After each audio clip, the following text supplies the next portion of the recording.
Please rise as you are able. I now call this meeting of City Council to order.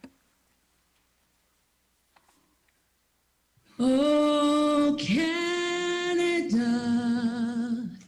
our home and native land, true patriot love in all of us command.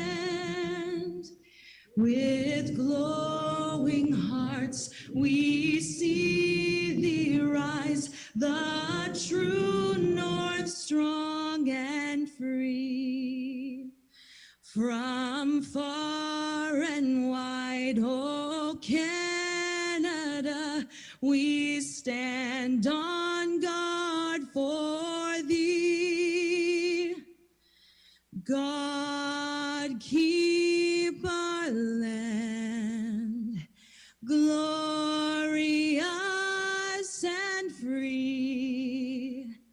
Oh, Canada, we stand on guard for thee. Oh, Canada, we stand on guard for thee.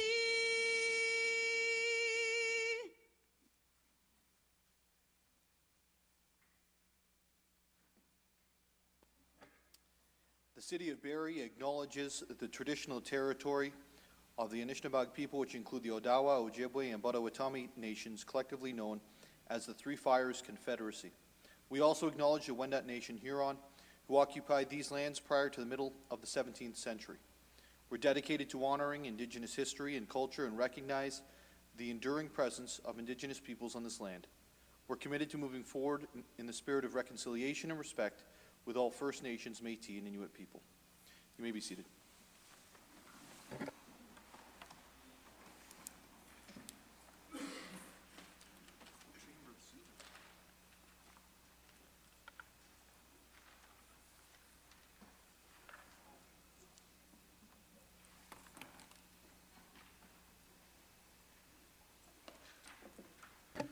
Welcome to Barrie City Council. Thank you to everyone for joining us this evening. We've got a nice full gallery and certainly a lot to talk about this evening in terms of the budgets for our service partners. But before we get there, we do have the swearing in of two student mayors to be completed.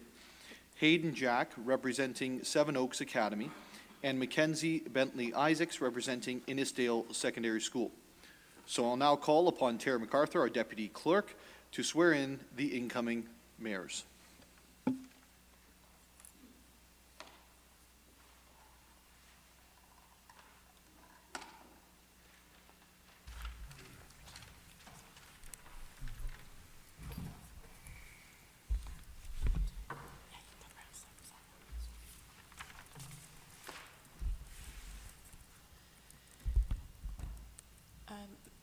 Mackenzie Bentley Isaacs from Innisdale Secondary School.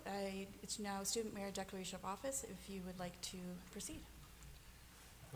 I'm Mackenzie Bentley, having been elected to the office of Student Mayor for the period of January 17th, 2024 to January 31st, 2024, do solemnly promise and declare that I will truthfully, faithfully, and impartially exercise this office to the best of my knowledge and ability. That I have not and will not receive any payment or reward or promise thereof for the exercise of this office in a based, corrupt, or any other improper manner. That I will disclose any pecuniary interest, indirect or direct, in accordance with the Municipal Conflict of Interest Act, and that I will be faithful and bear true allegiance to His Majesty King Charles III. And I make this solemn promise and declaration concisely believing it to be true, and knowing that it is of the same force and effect as if it were made under oath. Thank you. Hayden Jack from Seven Oaks Academy. I, Hayden Jack, have been elected to the office of student mayor for the period of January 17th, 2024 to January 31st, 2024, do solemnly promise and declare that I will truly, faithfully, and impartially exercise this office to the best of my knowledge and ability, that I have not received and will not receive any payment or reward promise thereof for the exercise of this office in a base, corrupt, or any improper manner, that I will disclose any pecuniary interest, direct or indirect, in accordance with the Municipal Conflicts of Interest Act, and that I will be faithful and bear true allegiance to His Majesty King Charles III. And I make this solemn promise and declaration conscientiously, believing it to be true and knowing that it is the same force and effects as if made under oath. Hang on. It's okay. So now we'll sign your declarations of office.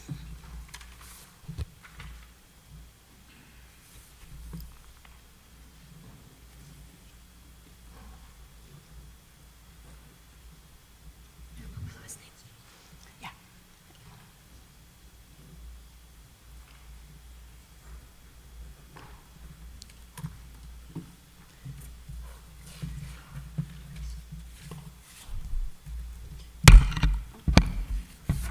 And Mackenzie, can you sign that?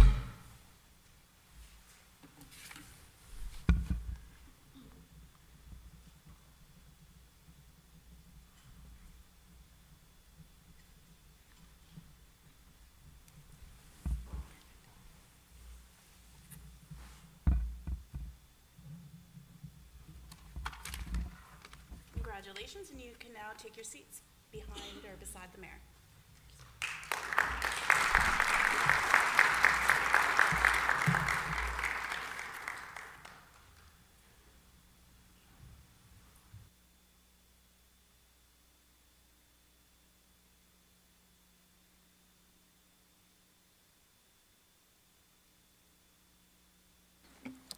Your Worships, welcome to Barrie City Council. Thank you so much, and congratulations on starting your term. We really appreciate you coming and being here and volunteering. We'll start off with introductions of members of council, and we'll start with Councillor Riepma, and we'll come around the table. So, Councillor Riepma. Well, welcome to City Hall, and congratulations on being our student mayors for this month. I just wanted to note that Seven Oaks is in Ward 1. Congratulations to both of you. I am Craig Nixon, Councillor Ward 2, and welcome and enjoy your term.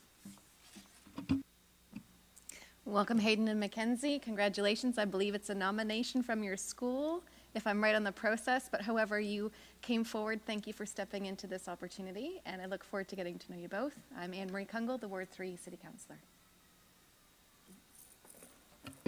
Yes, welcome to City Hall, and I'm Amy Corser, Councillor Corser for Ward 4, and if there's anything I can assist you with, please never hesitate to reach out, and welcome. Thank you. Congratulations, I'm Councillor Thompson from Ward 5 and also the Deputy Mayor. Welcome and congratulations. My name is Nguse, Ward 6 Councillor. Congratulations, Your Worships. I'm Councillor Gary Harvey from Ward 7 in the southwest corner where Holly is. And we could probably use your help tonight because tonight's going to be a bit of a longer night with some presentations with a lot of numbers thrown at you. Thank you. Yeah, good evening. Hayden and Mackenzie, it's a pleasure to meet you. I'm Jim Harris. I'm Councillor for Ward 8. I've had a chance of meeting Mackenzie at Mr. Babcock's class, so it's great to see you here. You told me you were coming, so it's great to see you here, and you have picked a great night because we have some great presentations from our service partners here tonight, so welcome. Welcome to Council, Your Worships. My name is Sergio Morales. I'm the Ward 9 Councillor and student mayor in 2009. Hello, congrats to you both. I'm Bryn Hamilton. I'm the councillor for Ward 10. And maybe we'll see at the end of the meeting if you feel like you've lucked out tonight attending these three presentations. So good luck to you. Well, again, student mayors, my name is Alex Nuttall. I'm the mayor of the City of Barrie, or I serve as mayor of the City of Barrie. And again, welcome to council. We're going to move on from the student mayor introductions and swearing-in ceremony onto the confirmation of minutes. the first confirmation minutes of the meeting from December 13th, 2023, and then January 10th, 2024. Those have been circulated. Are there any corrections from members of council with regards to those meetings? I'm seeing none. They are adopted as printed. You'll see in your agenda, student mayors, that we have no awards and recognition or reports from officers, no deputations, no tax applications or communications. So we'll move on to the committee reports, and that is the responsibility of Deputy Mayor Thompson. Deputy Mayor. Thank you, Mayor Nuttall. Moved by myself, second by Councillor Corser, that Section A of the First General Committee report dated January 10th, 2024, as circulated, be received. Thank you, Deputy Mayor Thompson. It's moved by Deputy Mayor Thompson, seconded by Councillor Corser, that Section A of the First General Committee report dated January 10th, 2024, as circulated, be received. This is 24-G-002, report and addendum from the Integrity Commissioner dated January 5th, 2024, regarding a code complaint outside of the limitation period concerning a confidential personal information matter about unidentifiable or identifiable individuals, circulated confidentially for potential legal advice. Are there any questions or comments with regards to this motion that's on the floor? I'm seeing none. All those in favor, and it carries. Moved by myself, second by Councillor Corser, that Section A of the Second General Committee report dated January 10th, 2024, as circulated, be received. It's moved by Deputy Mayor Thompson, seconded by Councillor Corser, that Section A of the Second General Committee report dated January 10th, 2024, is circulated, be received. 24-G-003, report of the Affordability Committee dated December 13th, 2023. Are there any questions or comments with regards to this report of the Affordability Committee? Seeing none, all those in favor? And it carries. Moved by myself, second by Councillor Corser, that Section B of the Second General Committee report dated January 10th, 2024, as circulated, be adopted. It's moved by Deputy Mayor Thompson, seconded by Councillor Corser, that Section B of the Second General Committee report dated January 10th, 2024, as circulated, be adopted. This is 24G004, the Electra promissory note. Any questions or comments with regards to the motion? Seeing none, all those in favor, and it carries. Deputy Mayor. Moved by myself, second by Councillor Corser, that Section C of the Second General Committee report dated January 10th, 2024, as circulated, be adopted. It's moved by Deputy Mayor Thompson, seconded by Councillor Corser, that Section C of the General Committee report dated January 10th, 2024, as circulated, be adopted. This is the affordable housing strategy. Are there any questions or comments with regards to the motion on the floor? Seeing none, all those in favor? It carries. We have completed the business with regards to the previous General Committee meetings, and we'll move past deferred businesses. There's none, into direct motions. And I believe, Councillor Harvey, you have a direct motion? Yeah, thank you, Mayor Nuttall. Moved by myself, seconded by Councillor Negussi. Motion without notice, amendment to Schedule B of the Rates of Speed Bylaw 2002-191, that pursuant to Section 7.1 of the Procedural Bylaw 2009-100, permission be granted to introduce a motion without notice concerning the amendment to Schedule B of the Rates of Speed Bylaw 2002-191. Thank you, Councillor Harvey. It's moved by Councillor Harvey and seconded by Councillor Negussi that a motion without notice, amendment to Schedule B of the Rates of Speed Bylaw 2002-191, that pursuant to Section 7.1 of the Procedural Bylaw 2019-100, permission be granted to introduce a motion without notice concerning the amendment to Schedule B of the Rates of Speed Bylaw 2002-191. I'll call the vote on the matter. All those in favor? And it carries. Councillor? Thank you, Mayor Nuttall. Again, moved by myself, seconded by Councillor Negussi, that an amendment to Schedule B of the Rates of Speed Bylaw 2002-191, that the Rates of Speed Bylaw 2002-191, as amended, be further amended in Schedule B concerning the authorized rates of maximum speed, variable time flashing 40 kilometers per hour zone, or when an automated speed enforcement system is in place, by deleting all the times listed in the column set time and replacing them with 7 a.m. to 5 p.m., Monday to Friday, September 1st to June 30th.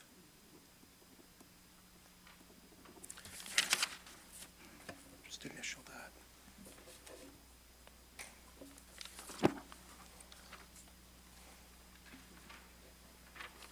Thank you, Councillor. It's moved by Councillor Harvey and seconded by Councillor Negussi.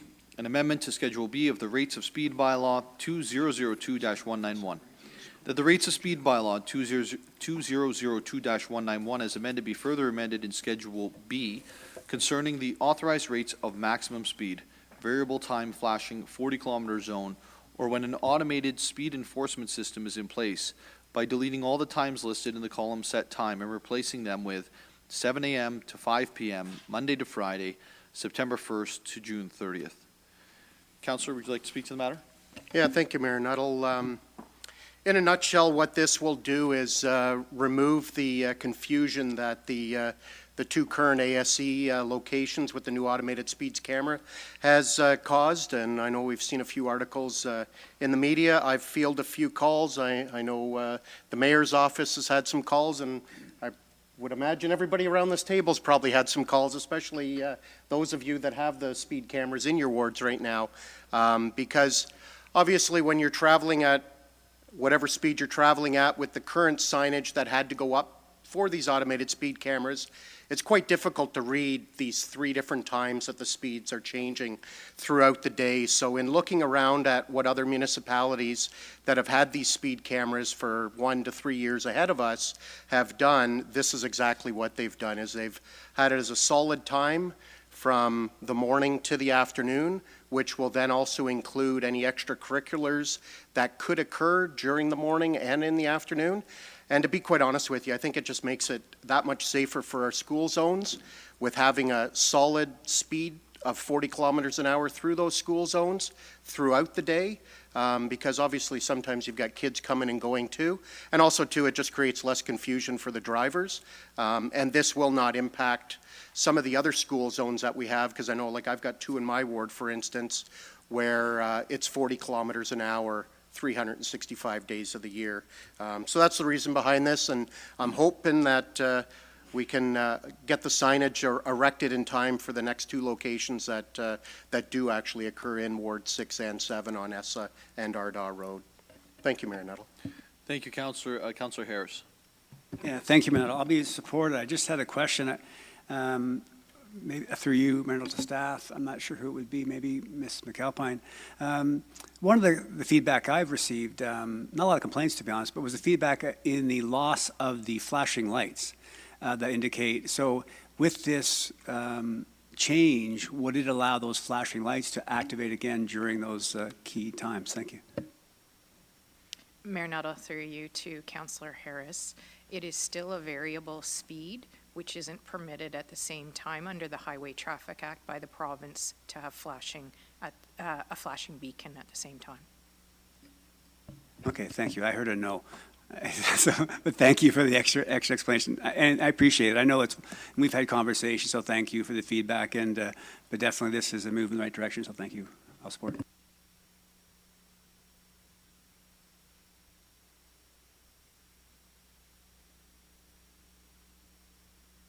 Councillor Hamilton.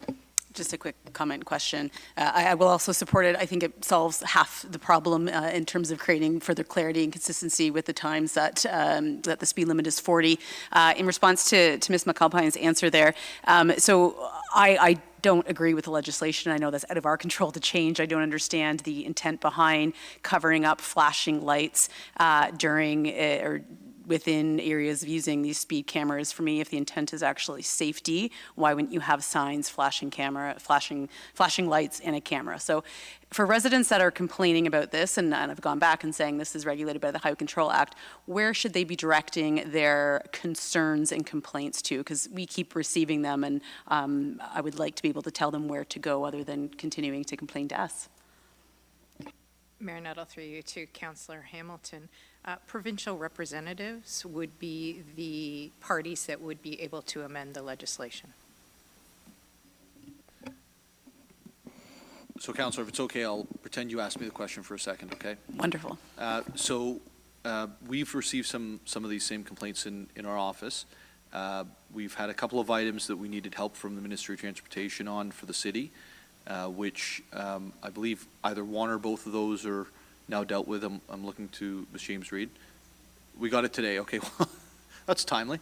I think perhaps if members of council are receiving those, if you want to forward them on, what I'm going to do is get a package for the minister and say, we're facing this and we're on the leading edge.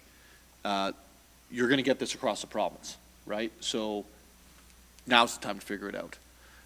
But let's try to get all that information together. So I imagine it goes more to the councillor than it does to the mayor's office. I'm just guessing that. I don't know that for sure. I don't know if data says that, but we only have a few, and I would like it to be able to show that it's far more than just a few. Okay. Are there any other questions or comments? I'm not seeing any. So I will call the vote. All those in favor of the direct motion, and that's approved.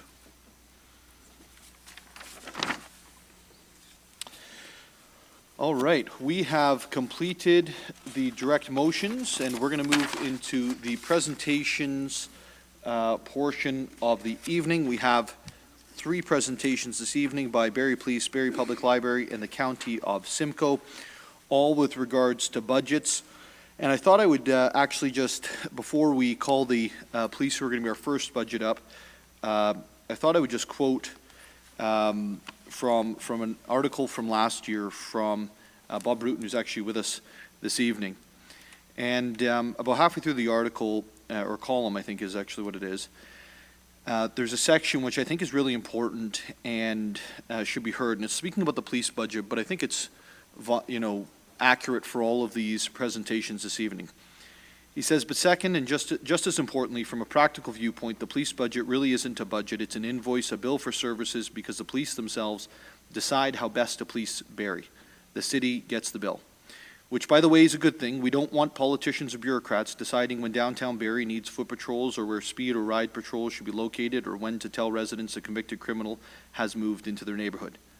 Sure, the police try to spend what they will say they will spend from year to year, but serious criminal investigations don't stop when overtime budgets run out. Officers who need to be in court during their holidays get compensated even if the budget's exceeded.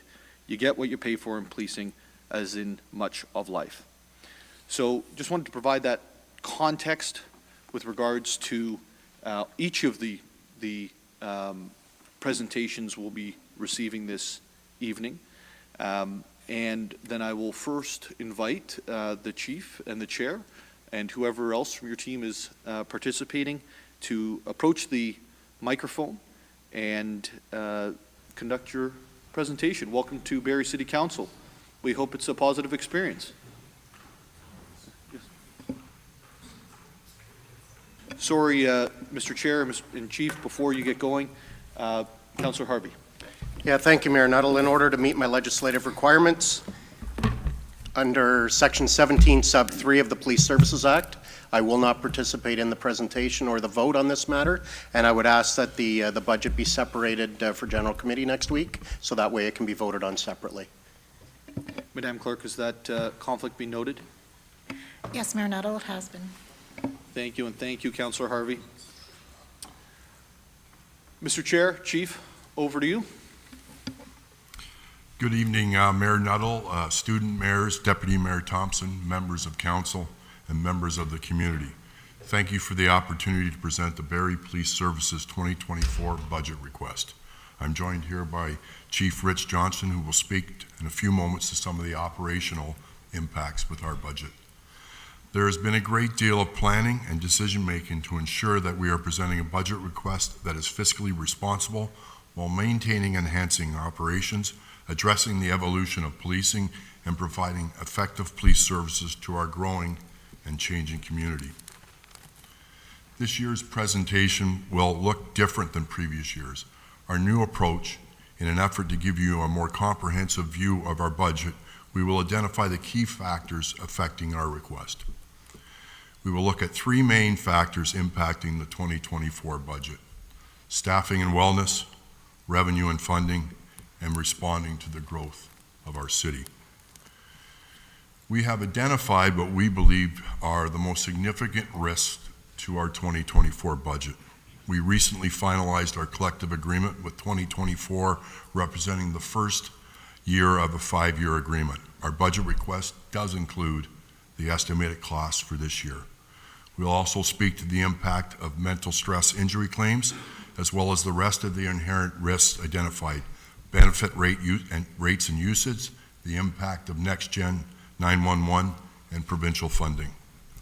Alternatively, we've also gone through the exercise of identifying opportunities where we can offset the risks and financial pressures that we are experiencing.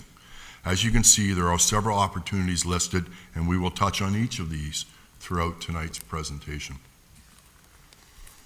Our members are the core of the Barrie Police Service and the services we provide to our community. They are our greatest resource and represent 94.6% of our net budget. They also represent the biggest driver of change in our budget.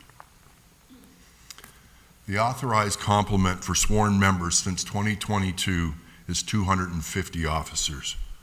We have been working diligently to bring the actual deployed numbers in line with the authorized deployed.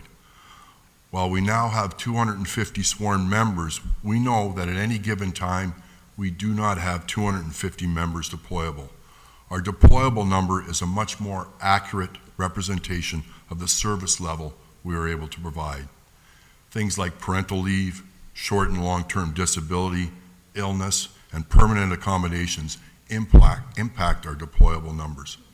In 2023, our deployable number was 226 sworn officers, leaving a gap of 24 officers.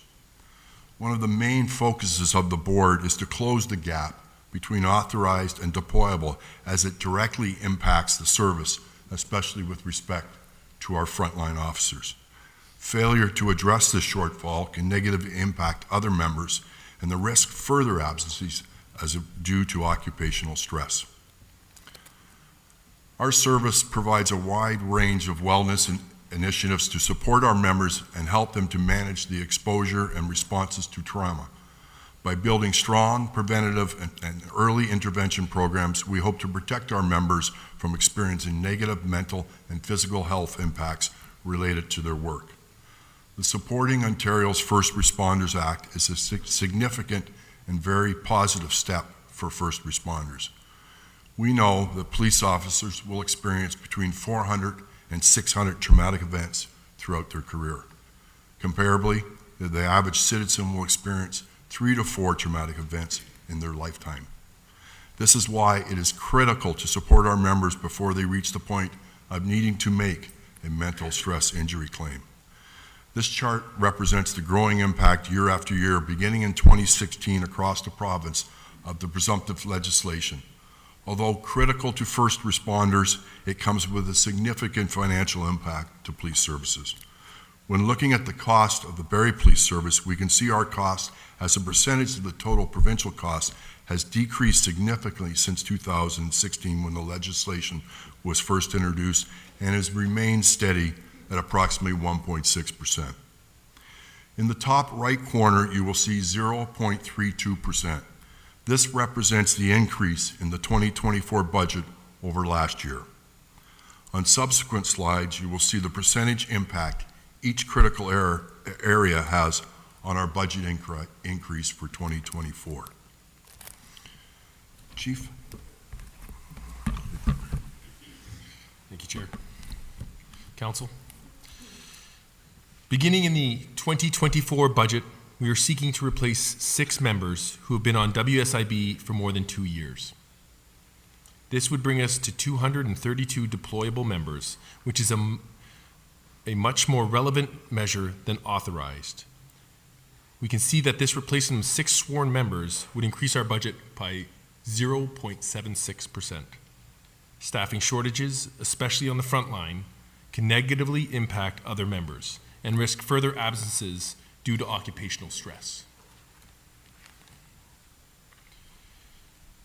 As the service continues to focus on wellness, transparency, and technology, the following civilian members will allow us to continue to support our strategic plan priorities of building a resilient organization. Bringing on these additional civilian members to support wellness, transparency, and technology would have an impact on our budget of 0.17%.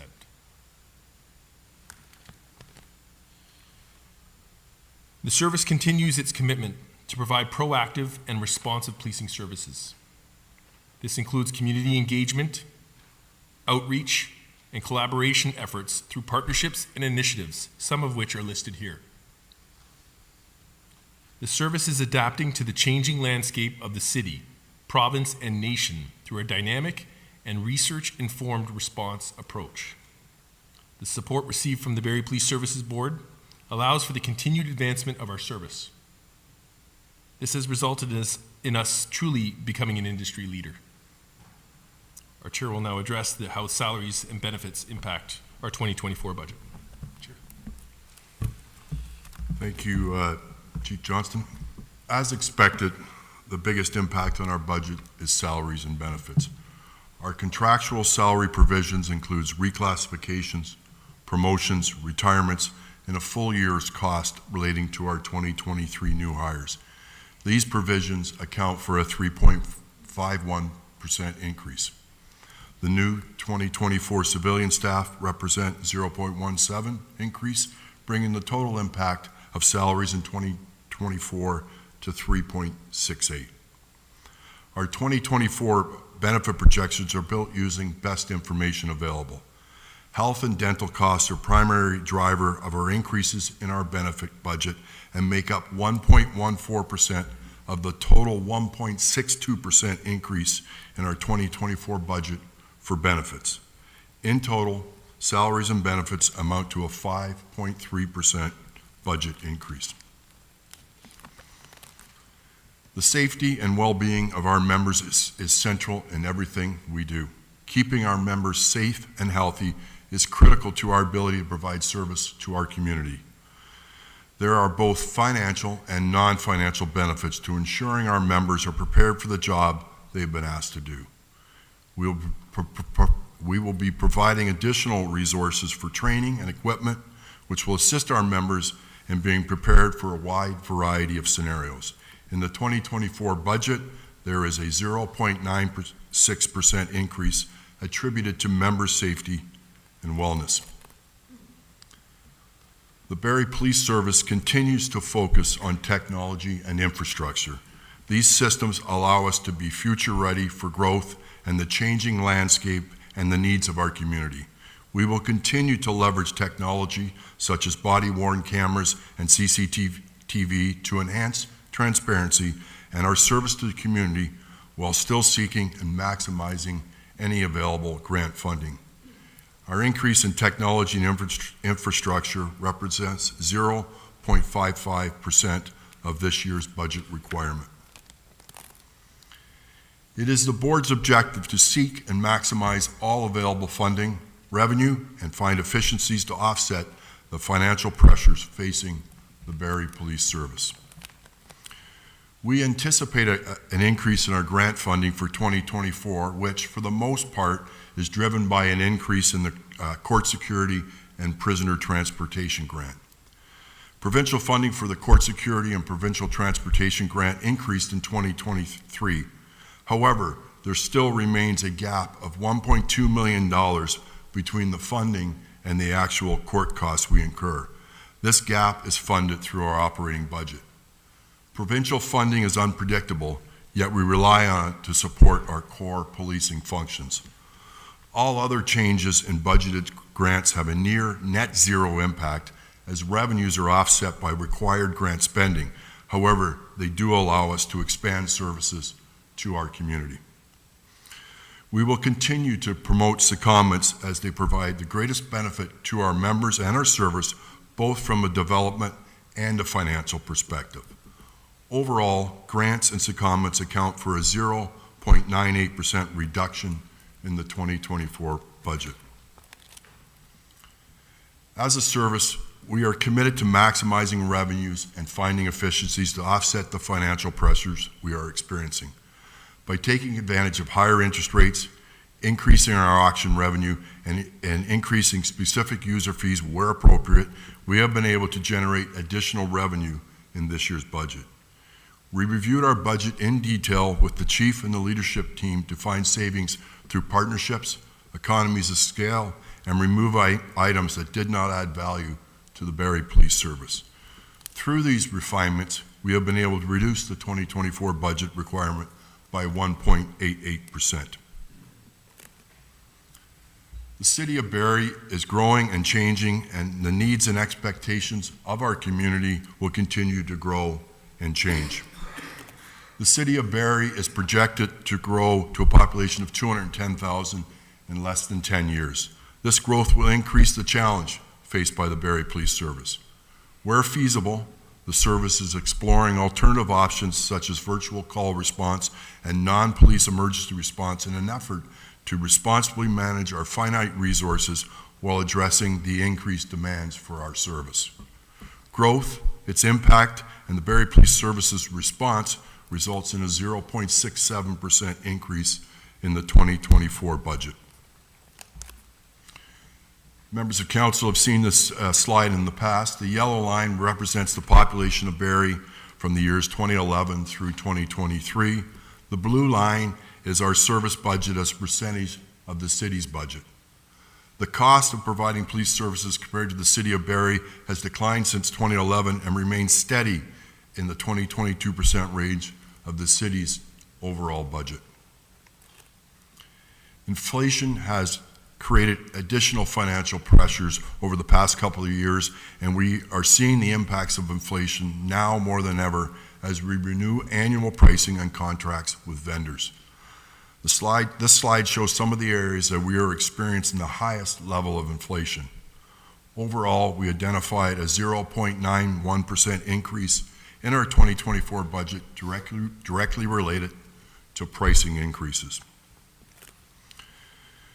We have grouped our budget into two categories, discretionary and non-discretionary. The non-discretionary components of our budget include areas where we are contractually bound, resulting in little or no ability to influence, and include things like salary and benefits, legislation imparted by the province, pricing increases, responding to our growing city, and funding levels received from upper level government. These combined total a 7.15% increase in our 2024 budget. Alternatively, in the discretionary components of our budget, we have reduced our 2024 request by 0.37% through maximizing revenue, finding efficiencies, and reallocating resources to mitigate future risks. Our non-discretionary categories represent 7.15% increase for the total of $65.5 million, or 97% of our 2024 budget. The discretionary category is a reduction in our budget of 0.37% and represents $2 million, or 3% of our budget. Combined, our 2024 budget request is an increase of 6.78%, and our total budget request in dollars is $67.5 million. We understand this is a large and significant request and represents a significant portion of the city's budget. We can assure council and the residents of Barrie we made every effort to be fiscally responsible while meeting our obligation under the Police Services Act and striving to be a better organization. The financial pressures our services are occurring across the province. Of the 16 police services we surveyed, average budget increase is slightly under 9%, and our request is the fifth lowest, with only one request below 6%. Thank you for allowing us the opportunity to present the Barrie Police Services 2024 budget request, and we invite any questions. Thank you, Mr. Chair. Thank you, Chief, for your presentation this evening. Before we go to questions, I also want to say thank you for, Chief, making yourself available to meet with members of council to discuss any operational issues that might exist or consistent complaints you're seeing, or perhaps there's ward-specific items as well. So thank you for doing that in advance. And with that, members of council, I'll ask for questions related to the police budget. Councillor Riepma, I think I saw your hand. So we'll start off with Councillor Riepma. Thank you very much for that presentation. And thank you very much for the service that you provide to the city. My question comes from slide number 14 with the Court Security and Prisoner Transportation Grant. And this has been an issue for quite a number of years where we're subsidizing the cost of what the provinces really should be responsible for to the tune of about $1.2 million. Do we have any sense of a way forward here? Like, is there a discussion going on with our friends in Toronto about this? And is there any progress at all? Yes, there is discussion about it. You know, go back to 21 or 2022, it was very close to the cost was equal to the grant. 2023 was a significant increase that reduced that gap down to 1.2. I think it was closer to 1.6. So the province is listening. We have budgeted again for some increase in 2024. We do anticipate that. So they're listening, but it's still a cost to the residents of City of Barrie to run the court. Through you, Mayor Nuttall, sorry. Thank you, Mr. Mayor. Just one other one, and that is on slide 18, and this is maybe more of a comment than a question, but the blue line, this is the graph in terms of what the budget percentage is versus population growth. The blue line was, until 2021, was going down just very nicely, and your budget request was generally always decreasing percentage-wise of the city's budget. That changed in 2022 and in 23, and I'm wondering if you could explain why that is. My preference would be that you would slowly be trending down, and so that the police budget would be less and less a proportion of our overall expense. But I'm curious, excuse me, to know why the increase in 22 and 23, and I don't know what it's for this budget. Sorry, I'll just step in there. Councillor Reitman, I think that the entire presentation just said where the dollars were going in terms of the increases. So you saw the salaries, you saw the growth-related items, the individuals who were hopefully going to be doing our best to ensure aren't going on sick leave because they have the supports and all of those things in place. So I think that's a difficult question to answer when the whole presentation has been towards that end in terms of providing where the exact items are. If you pull open the presentation, you'll see the slides in the latter half delineate it piece by piece. So unless you want them to delineate that piece by piece through that presentation, again, I don't know what exact answer you're looking for. All right, maybe I can just rephrase that. I don't intend to go through it piece by piece again by any means. I was just wondering if there was something that you could help us with to identify why the change in direction of the graph. Was there something specific, or is it not? Through you, Mayor Nuttall, to the councillor. I think 20 to 25% in that range is the sweet spot, and that's what it's going to be under the current, as the city grows and our budget grows, but it's in the same range. It's not something specific, councillor, that I could identify. Certainly the presumptive legislation every year is costing our service more, and that's a significant impact, and I addressed that in our presentation. But no, I think 20 to 25, if we're in the 22% range, that is the sweet spot right now. Councillor Kungle. Thank you. Through you, Mayor Nuttall, to the Chief and Board Chair. Thank you for the presentation. Is there any more information you can provide in reference to legislation? So I'm assuming it's reference to the Next Gen 911 as part of the standards around requirements that you are mandated for. And then I wasn't sure if that also then included reference to court services and kind of that gap, and so your role within supporting that. But could you clarify if that's correct, or if there's anything in addition to your reference to the impacts around costs related to legislation.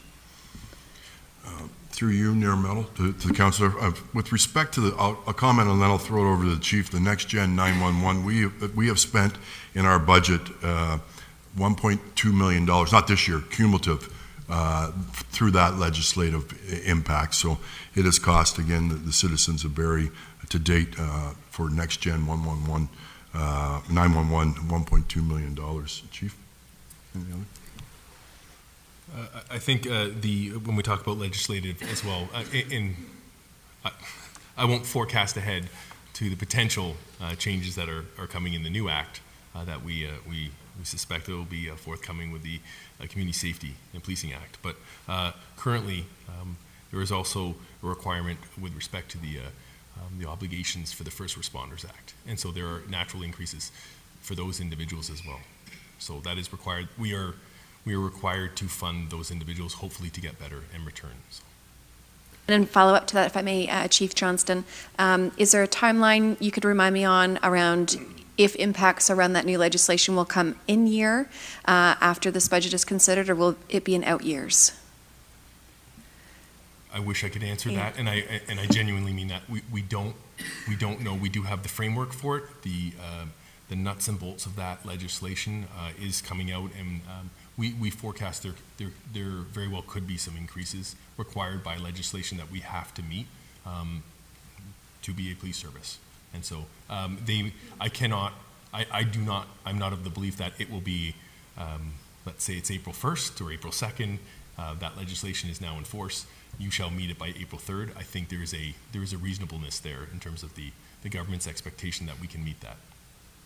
And if I may, final question, and it might be more again forecasting and the magic 8-ball or the glass ball, and not working anywhere in full appreciation of all that you do, but in the recent media hearing about some changes to the court systems, what's heading to the court systems, or how things might be deferred, or not deferred, but redirected in some way. Do those aspects have an impact on what you're seeing around any higher need for the police to be at more court support services? So I'm trying to understand, as we're hearing more about maybe what's happening within the court system, are we seeing a general increase in the number of officers and or the number of court appearances and this obligation around, I believe, court security? And where that gap is coming from, or is that pretty stable? Because I don't really know how that operates, and I don't want to get into the minutia, but from a staffing, which is a high proportion of kind of the budget aspect, when you're supporting court security and other aspects, is that a redeployment or redirection of police force from other response calls, and is that backfilled in some way, or is that a dedicated number of officers for certain roles? So, sorry, through you, Your Worship, to Councillor Kungl. So, a couple of questions there. Appreciating that the court security, under the current legislation, the Police Services Act, if you are a community or an area that houses a courthouse, you will provide court security. That's a fairly static number that we've had there in terms of how that is secured. We do have sworn members in there from our complement, but again, as the board chair alluded to, 1.2 million is the shortfall. Moving forward, and with the changes in the justice system, we are working closely with our justice partners. There is just challenges in just sheer volume, and you did see in the budget a request for an individual, and it's digital evidence management. We are inundated now with, and it's a good thing with respect to the transparency of policing, body-worn camera, digital evidence, pictures, statements, all digital, and it's and meeting time standards that are now set in place to make sure that those within the court system are brought before the justice system in an appropriate amount of time. So we are working as closely and as fast as possible to meet those obligations, but that's just a change in practice. So there's costs insofar as the investment in the technology to make it faster, but it's a little hard to quantify for a specific number. Thank you, I appreciate that. And I have no further questions, but want to say thank you, because I think it's helpful to draw the relationship to different asks and how they relate to obligations, legislation, or otherwise around standards of practice in your act. Thank you. Through you, Deputy Nuttall, or Mayor Nuttall, if I could just add a further comment to the new legislation. We have been advised it will be in legislation April 1. The Community Safety and Policing Act will replace the Police Services Act April 1. To the Chief's point, we're having a problem. We don't have the regulations. We don't have a lot of to his point, the nuts and bolts. What I can assure Council and the members of the City of Barrie is we're ahead of the curve. Every month, our board is updated on the Community Safety and Policing Act. Many of the new requirements that are in the act that are not in the old act, we already have in place at the Barrie Police Service. So it's going to impact our budget, but it's not as significant. It's going to impact many other services because we are ahead of the curve. Thank you, Mr. Chair. Thank you, Chief. Thank you, Councillor Kungle. And I'm now going to go to Councillor Harris and then to Councillor Hamilton. Good. Thank you, Mayor Nuttall. And first off, thank you for your opening address. I think that was really helpful in putting some context in what we're receiving tonight and talking about. Really appreciated the detail and noting in slides 14 and 15 the 2.86% savings that were able to be found. I think that's really significant. And, you know, I think as well as slide 6, talking about the WSIB impact, and then the investment in slide 11, I believe, was 9.96% in member well-being. I think that makes perfect sense. Just wanted to know, and I know there's different metrics around the investment in well-being and the return on that. I wonder if, and I don't know if you have this or not, if I put you on the spot, but if Chief Johnson, if you have any expectations of the return that might provide us with that investment in the well-being of our officers. Through you, Mayor, it's anecdotal at this point, but we do, to a degree. So what we have seen with the investment in the wellness of our members is that those who have gone off since the focus on officer well-being has been prioritized, has been those who've been off, their return to work is far faster. We have, of the 24 off, 15 of those have been off for more than 2 years.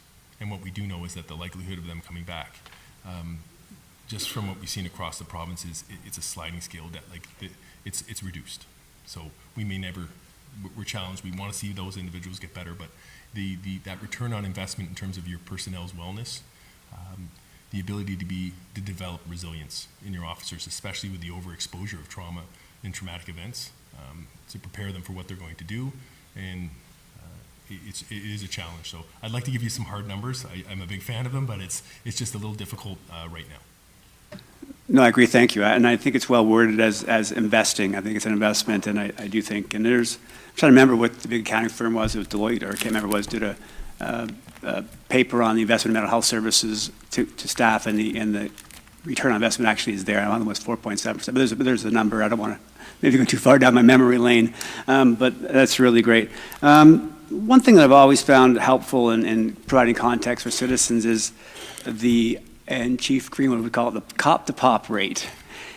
And I know it's, in Barrie, we've always been at a very favorable place. And if you have that cop-to-pop rate, maybe I could ask you to just share that with us, Mr. Fergus. You might have that right now, it looks like. Yeah, through you, Mayor Nuttall, to the councillor, yes, we do.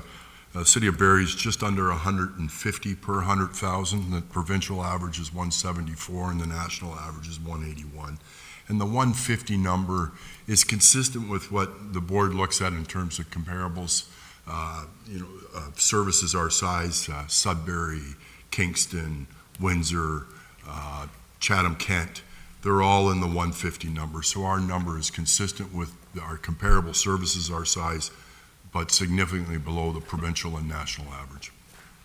Great, thank you. I think that's just a really good, clear indicator of the value. And there's people who want less spending on police, people who want more.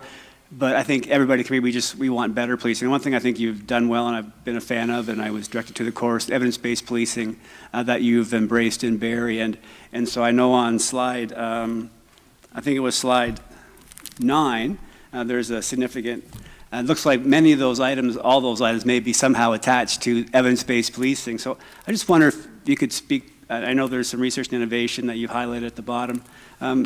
In the budget, as far as you look at the investment in evidence-based policing and how it impacts both the performance of police services, I think it's really something that's important, and you're on that front edge of that. So if that's for you, kind of a broad question. Apologies, Chief Johnston, but I think I don't think the general public knows as much about what you've done to invest in evidence-based policing as maybe someone like I have, who've taken the course and had that opportunity. Mayor Nuttall, if I could respond just before, because the chief won't say what I think needs to be said, is that the Barrie Police Service is considered a leader in evidence-based policing, not just here in the province, but nationally. Just last week I received a call from the Canadian Association of Police Governance and wanted to know how Barrie was doing it. How are they able to do it? And it's through the leadership of Chief Johnston. So I know he wouldn't say that, so that's why I interrupted, Chief. Thank you, Chair. Mayor, through you to the councillor. And I won't spend too long on this, appreciating that time is of the essence here. So we are currently running more than 30 research projects within the City of Barrie, with the Barrie Police Service. And some of them we're simply participating in, some of them we're co-leads. And in terms of the effect it can have on policing, evidence-based policing is about looking at the research that's out there, but being more effective and efficient in how we deliver policing services. So there is a cost to that. And this all developed out of the idea of how do we deliver service more for the same or less. And it is a challenge in today's world.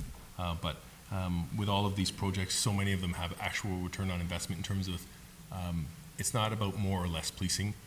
To your point, Councillor, it's about the better policing. People want better policing, and that's an expectation they should have. Yeah, thank you. I might have had another question, but I believe actually, no, it was covered by the questions with Councillor Reitman, so thank you, Mayor Nuttall. Thank you, Mr. Ferguson and Chief Johnson. Thank you, Councillor. And now, Councillor Hamilton. Thank you. And through you, Councillor Harris, you're on a roll. You took all three of my questions. So I actually don't have a lot more to add there. I do want to say thank you. I really appreciated the way the budget was laid out this year and on the opportunity to meet one-on-one to really dig into some questions. So thank you for that. Just picking up on what Councillor Harris asked in relation to the wellness program and the return on investments, and I appreciate you don't have the data and stats ready at hand, but I think you said it. So the percentage of officers that return after being off for 2+ years is pretty much nil. Yeah, that's correct. Yeah. And is there any limitation or they can be off indefinitely and still being?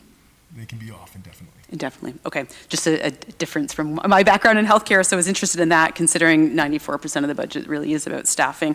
Do the wellness initiatives, are they focused on having those officers return, or are they focused on really preventing people from having to go on WSIB in the first place? Through you, Mayor, that's an excellent question. And so it's yes.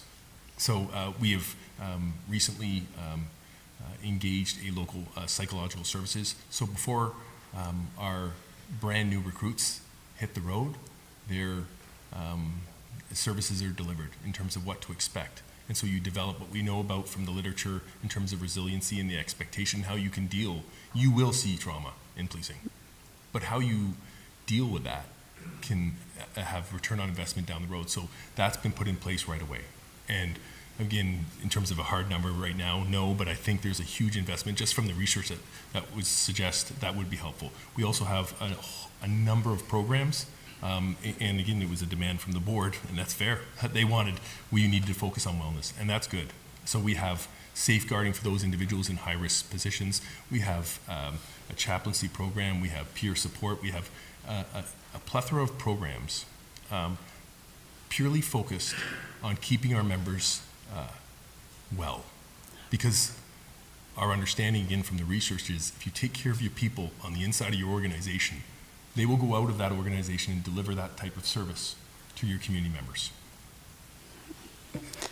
I'm glad to hear that. Thank you. I think that is a great investment, and I'll be interested further on when we do have some data to collect on that. When you talked about the cop per pop ratio and that we're below sort of the provincial, is that number of sworn officers or deployable officers then? What number are you using, the 250 or the, like? I think it's the deployable. 147 and sworn is about 155, so that's why I used around 150. Okay.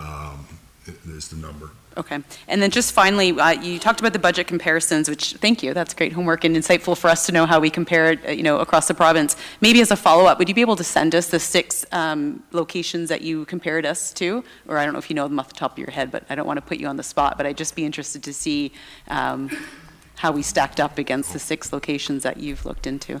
I do have it. I may need a moment to find it, but yes. This is 2021 data. 2022 I don't have with me, but it's similar. Sudbury was 152, Chatham-Kent 155, Kingston 156, Barrie 154, then Brantford and it goes up from there. So we're, and then a provincial average 176, national average 183. So okay, so we're those are the exact numbers for 2022. We do have 2023 data. I don't have it with me, excellent. But it's very similar. Okay, great. Very well prepared. Thank you. Appreciate it. Councillor Corser. Through you, Mayor Nuttall, to Board Chair and Chief Johnston. First off, I'd like to highly commend the Chief Johnston. We've had multiple conversations. I'm a huge fan of data, and I like the evidence-based policing, and and as we've had several very candid conversations about policing, and I really like the direction that the Barrie Police Services has taken, and especially with meeting new recruits and how they picture going forth and the supports that they need stepping in and being aware of that, stepping in, the community partners you've made, kind of building those relationships. And to that, I saw a clip of you being interviewed on CTV News, and it was the reporter said Barrie Police Force, and you corrected the reporter and you said, no, we are Barrie Police Services. We don't like the term force. And me, I'm like, yay, because of previous conversations. Now, but I will say that I do not buy into the premise that this is a bill received that we must pay. That's not how I look at this. I really respect the fact that there was much more transparency this year, and having those meetings in person at the table, being able to have those conversations, to have a better understanding of how money is spent, and but we really don't get to take a real look under the hood for the details.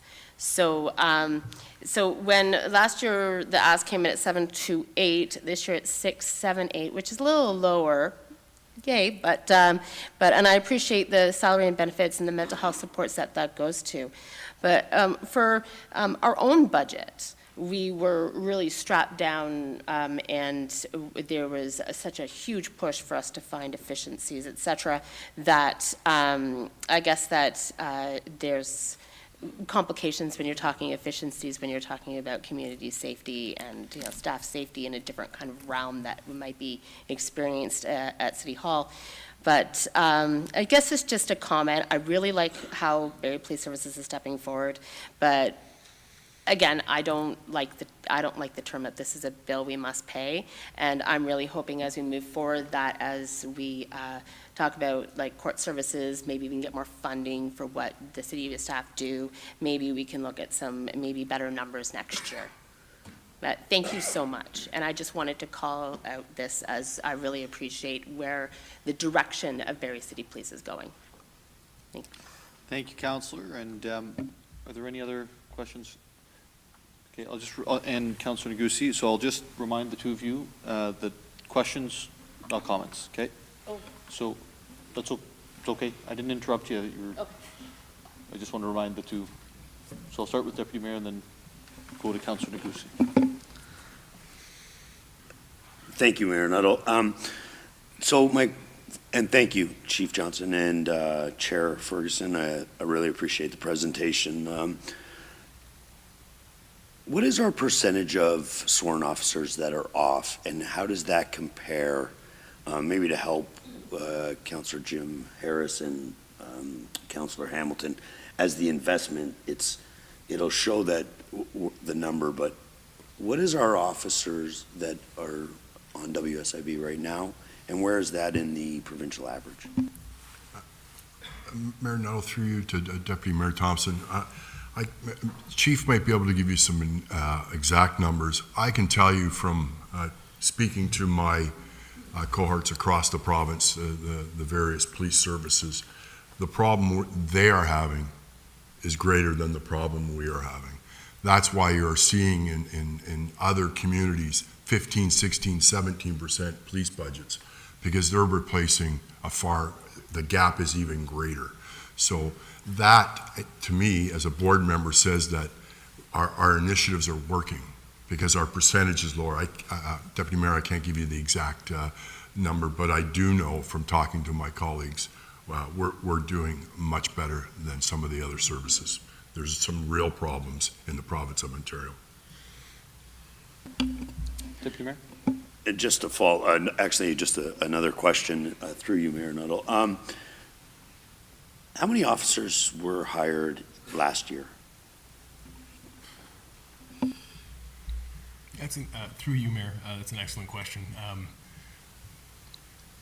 Our last class was our biggest. It's 14. That was but that's not new members. Sorry, new members, not fills and stuff. Because I know that I think there's 22 in total this year with retirement and new officers. But new officers last year, how many? It was as we tried to meet the staffing complement set by the board, we were trying to get to, we had held off at 245 for a while. So I believe it was 5 to meet that number for the authorized, but that would never be the deployable number. We don't have that. Yeah, and then this year, as a slight reduction in the budget request, the number is 6 new officers, accelerating the officers that are not returning to work. Is that correct? Yes. So it's not. So that's to meet that. The authorized number is 250, but the actual deployable number, which is the better number, we're 24 officers short. And the officers that are out there right now are doing that work, and it's to address that huge gap as best as possible. Perfect. Thanks for everything. Thank you. Councilor Neguse. Thank you, Mayor Nuttall. Through to you, Mayor Nuttall. Chief and Chair, that was a great presentation. On slide 9, under community engagement and involving response, it talks about community engagement, partnership, public awareness, and perception. I really like those ideas. And I know I have had this discussion a couple of times with Chief, and I'm just wondering if there is any update regarding the Citizenship Police Academy program. I know it was disconnected during COVID time, and are you still planning to engage with different community members and organizations for this free citizenship police training? I believe this program will increase public awareness and volunteerism in your organization. And is there any plan for that? Through you, Mayor, to Councillor Neguse, thank you. As a result of the meetings with the different councillors, and that one in particular, Councillor, we are going to run that program this year, and we are appreciative of the fact that there is that demand and the ask, and those conversations are incredibly important for that. I think it was already brought up this evening, but we do police by consent, and it's consent of our community, and that desire to have greater transparency is something we encourage. Thank you. Thank you, Councilor Neguse. I'm not seeing any other questions from the floor. I just wanted to to just confirm a question that was asked by Councillor Hamilton, because I was just doing the quick math there, Mr. Chair. So 250 divided by 160, which I think gets us that number per 100,000, is about the 156 or 155 officers per.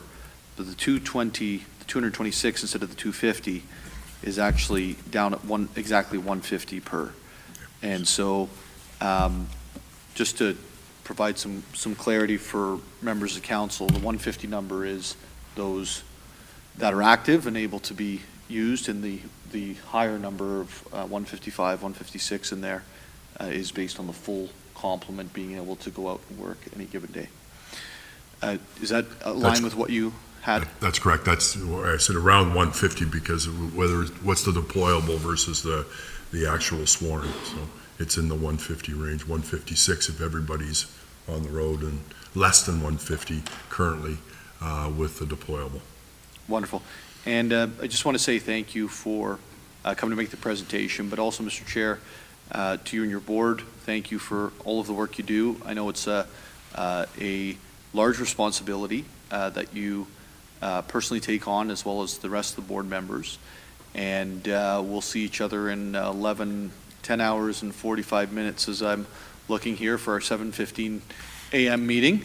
And when you're moving into retirement, you don't expect to be going to 7:15 a.m. meetings anymore, do you, Mr. Chair? Mr. Mayor, 7:15 is no problem for me. It's 7:15 at night that starts to be the problem.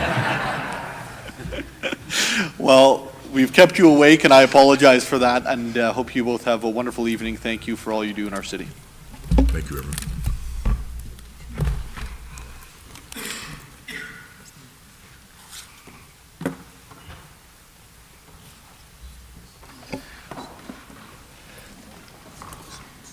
I'm now going to invite our second presenter, the Barrie Public Library, for their proposed 2024 budget request. I'd like to call upon Lauren Jessup, Chief Executive Officer of the Barrie Public Library, and Austin Mitchell, Chair of the Barrie Public Library Board, to provide their presentation. Welcome to Barrie City Council, and we look forward to the information you're providing this evening. Thank you very much.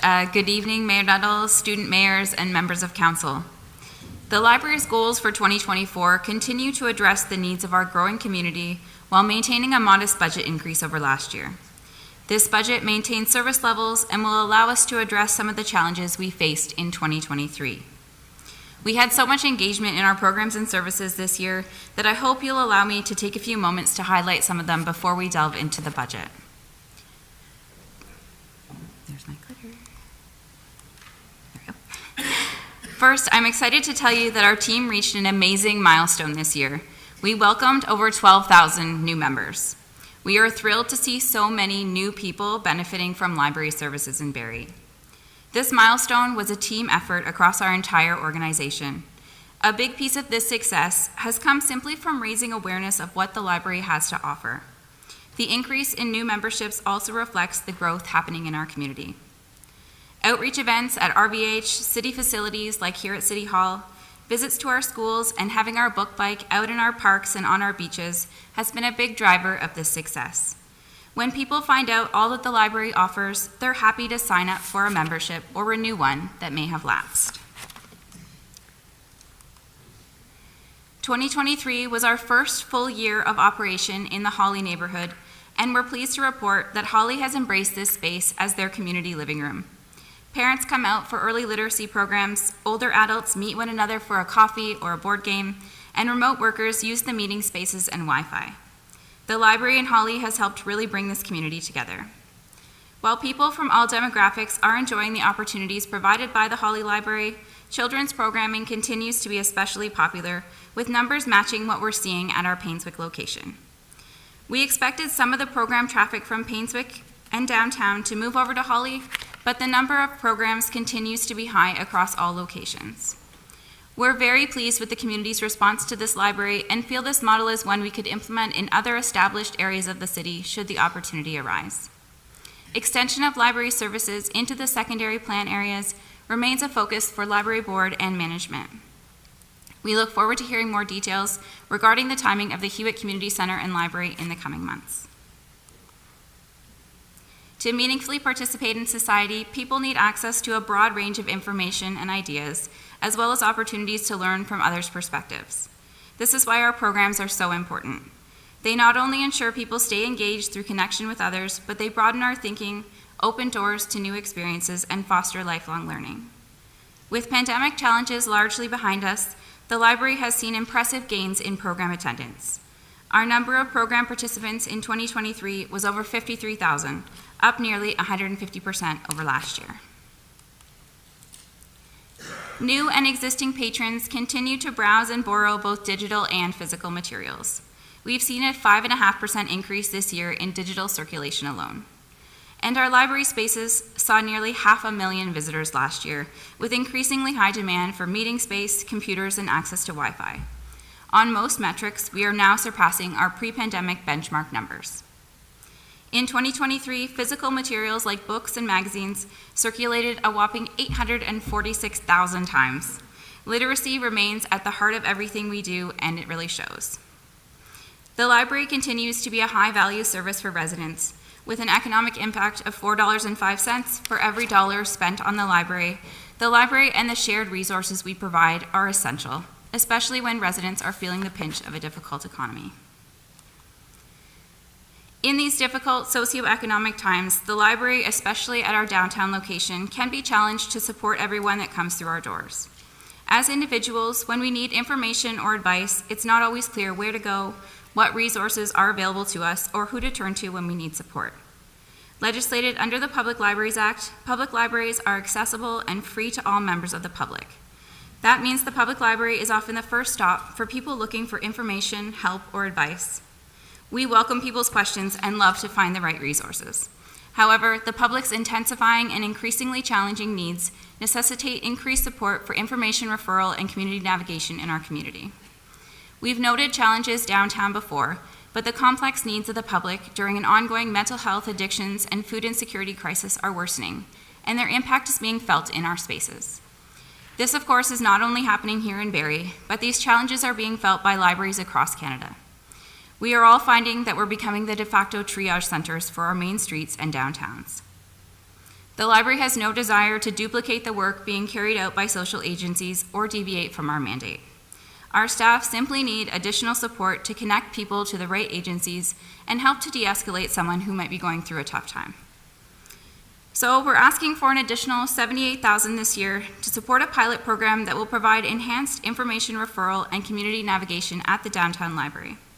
Social services are complex, and while my staff are highly skilled in finding and sharing information, we don't always have the capacity or the skill set to help someone facing complex challenges. We need someone who has this expertise. To ensure this position is properly resourced and supported, the board has asked that we contract this role out to a local social services agency. The community navigator will refer people to other agencies that provide social support and help our staff members with de-escalation and mediation to make their work and our spaces feel safer and more welcoming. This support will allow library staff to focus on providing our core services. Currently, through the city's security contract, we have 2 security guards working daily to meet the challenges of the downtown library. We are hopeful that with this additional support, we may be able to reduce our reliance on security in the future. Security costs are rising, so we do need to pursue other options that could partially replace the role of security. Other libraries have seen good success with a community navigation approach.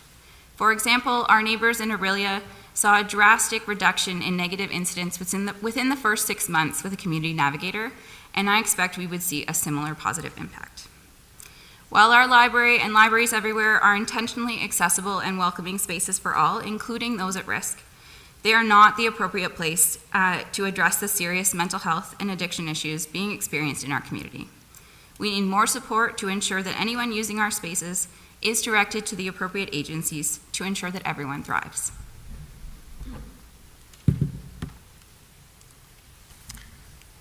Since Lauren has already touched on one of the drivers of our increase this year, I will go over the remainder of our ask on this summary slide. Inflation and increasing safety and security challenges are certainly putting pressure on this budget. The board has determined that municipal funding required to maintain adequate and effective library services and achieve the outcomes we've noted for 2024 is $518,000 over the approved 2023 municipal grant of $9.4 $4 million, which represents approximately a 5.5% increase on our budget. In 2023, the library budget was maintained with a 0% increase to our municipal grant.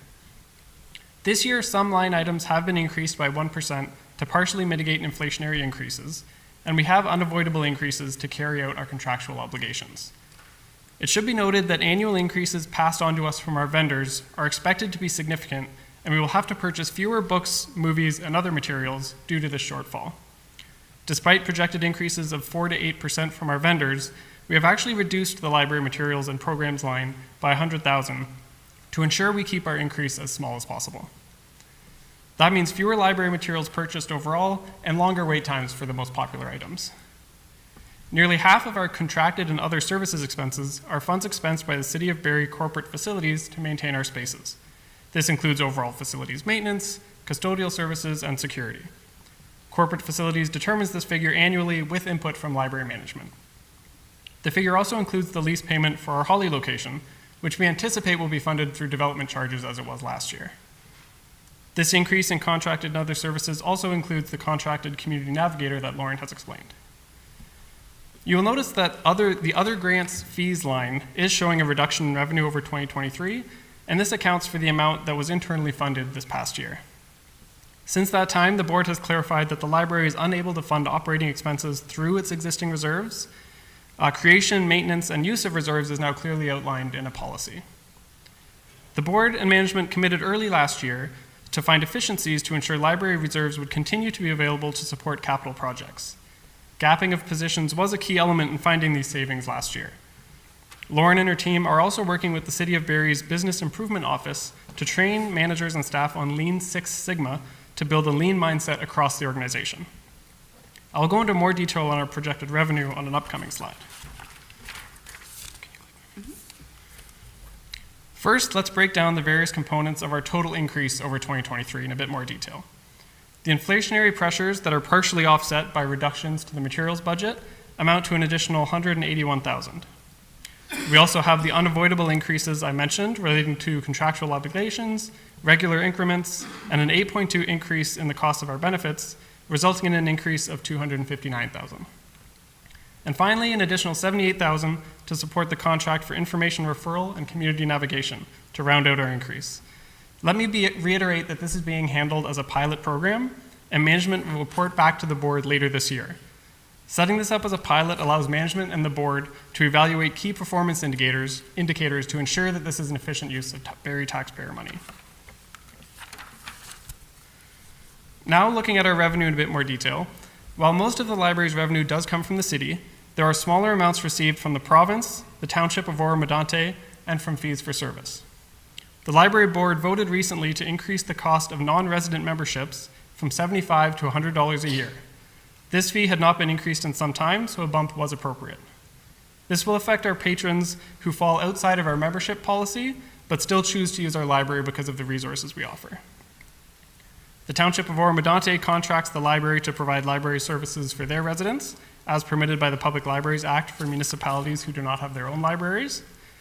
The board had a multi-year agreement with Oro, which expires at the end of this year, and a new rate will be negotiated and approved by the board for 2025. We expect revenue for room rentals and printing to continue at the same rate as last year. I'll also note that in previous years, the board has included contributions to reserves to support the renewal of things like our IT infrastructure, but to keep our ask as low as possible, the board hasn't included any contributions to library capital reserves in this budget. You can see on the slide that the funding from the province is also expected to continue unchanged. Advocacy is currently in progress to ask for additional support for the library sector at the provincial level. Priorities include an increase to the public library operating grant, as well as funds to support province-wide licensing for digital resources. We're very proud of the progress we made in 2023 toward our goals, the biggest of which was more people using the library in more ways than even before the pandemic. In my family, we're all avid library users, but in the last year, I can share that improvements the library has made have really made a difference. The expanded library of things has allowed my son to experience the use of snowshoes and a telescope, which helped him earn various Cub Scout badges. This is not something that we would have been able to expose him to without the library. He wouldn't have been able to learn about these things. And with expanded access to meeting spaces, People who work remotely can use the library to get more work done, while their children explore the resources that are available. In 2024, we will also focus on planning for the future through the development of a new strategic plan. The plan, to take effect in 2025, will focus on ways that the library can continue to achieve its mission in accordance with its core values while maintaining safe and welcoming spaces. At the library, we're consistently working to ensure more people can discover opportunities both inside and outside of our branches. We appreciate Council's continued support of these efforts, and Lauren and I are happy to answer any questions you might have. Thanks. Thank you for your presentation this evening again. Are there any questions for the presenters? Councillor Kungle.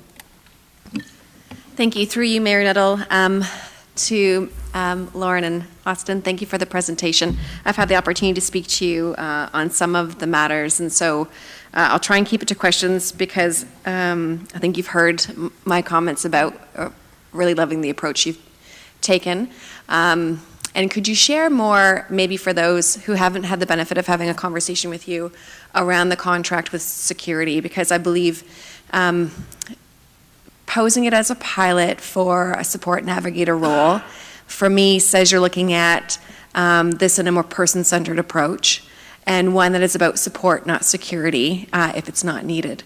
And so do you have a sense right now, moving in this direction, of how quickly you could move from, I'm assuming it's to security, to perhaps a security, and then a resource that has a different skill set, more around navigation and supports and redirection, versus perhaps just a redirection and a soft handling of de-escalation or inviting someone to what I would assume to be is the purpose is to maybe exit the building.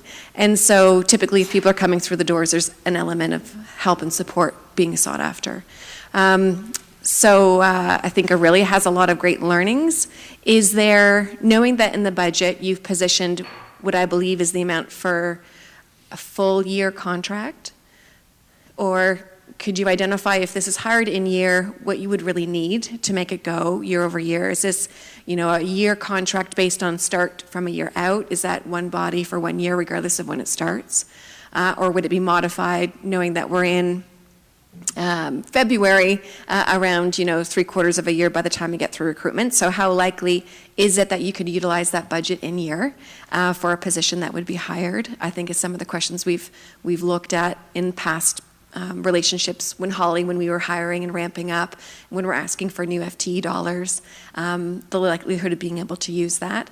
And then in addition to that, do you have contractual obligations, or is there a healthy overlap with resources by which you would be weaning out perhaps a security resource and making sure this one was fully deployed? Thank you, Councillor Kungle. Through you, Mayor Nuttall. So to address your question on the security contracts, I have been assured by city corporate facilities that we're okay in terms of the contract with security to redeploy the guards as we need to, so they could be redeployed to different settings in the city if we find that we don't need them so much at the library. And in terms of where we have budgeted for 3/4 of a year for this position, knowing that we won't have approval until the end of January, and by the time we get going on this, it will be likely into March before we can move forward. Great, thank you. I commend you on the approach taken. So I think that's helpful for us to know that while you're looking at maybe putting in a new resource, you're not paying for an additional resource by any type of contract parameters that you can't exit from. Okay. Deputy Mayor, I saw your hand. And then Councillor Nixon. Thank you, Mayor Nuttall. On slide 7 of the budget summary, there's a reduction about 271 in grants and fees. What's the rationale? What happened? Sure. So through you, Mayor Nuttall. So last year, our municipal grant, as I mentioned, was kept at a 0% increase from the year 2022. So to maintain our budget at what we had determined the budget would be, we had a line that we funded from our reserves when we thought we might be able to do that. So that, basically that other grants is like an internal contribution for any shortfall that there might end up being. We don't know for sure what the final 2023 numbers look like yet. We have to wait for, the final numbers in the audit to shake out, but we don't have to do that. We haven't done that internal funding at this point, so that's why there's that drop in that line. So that was just an internal, like our own number that made up that difference.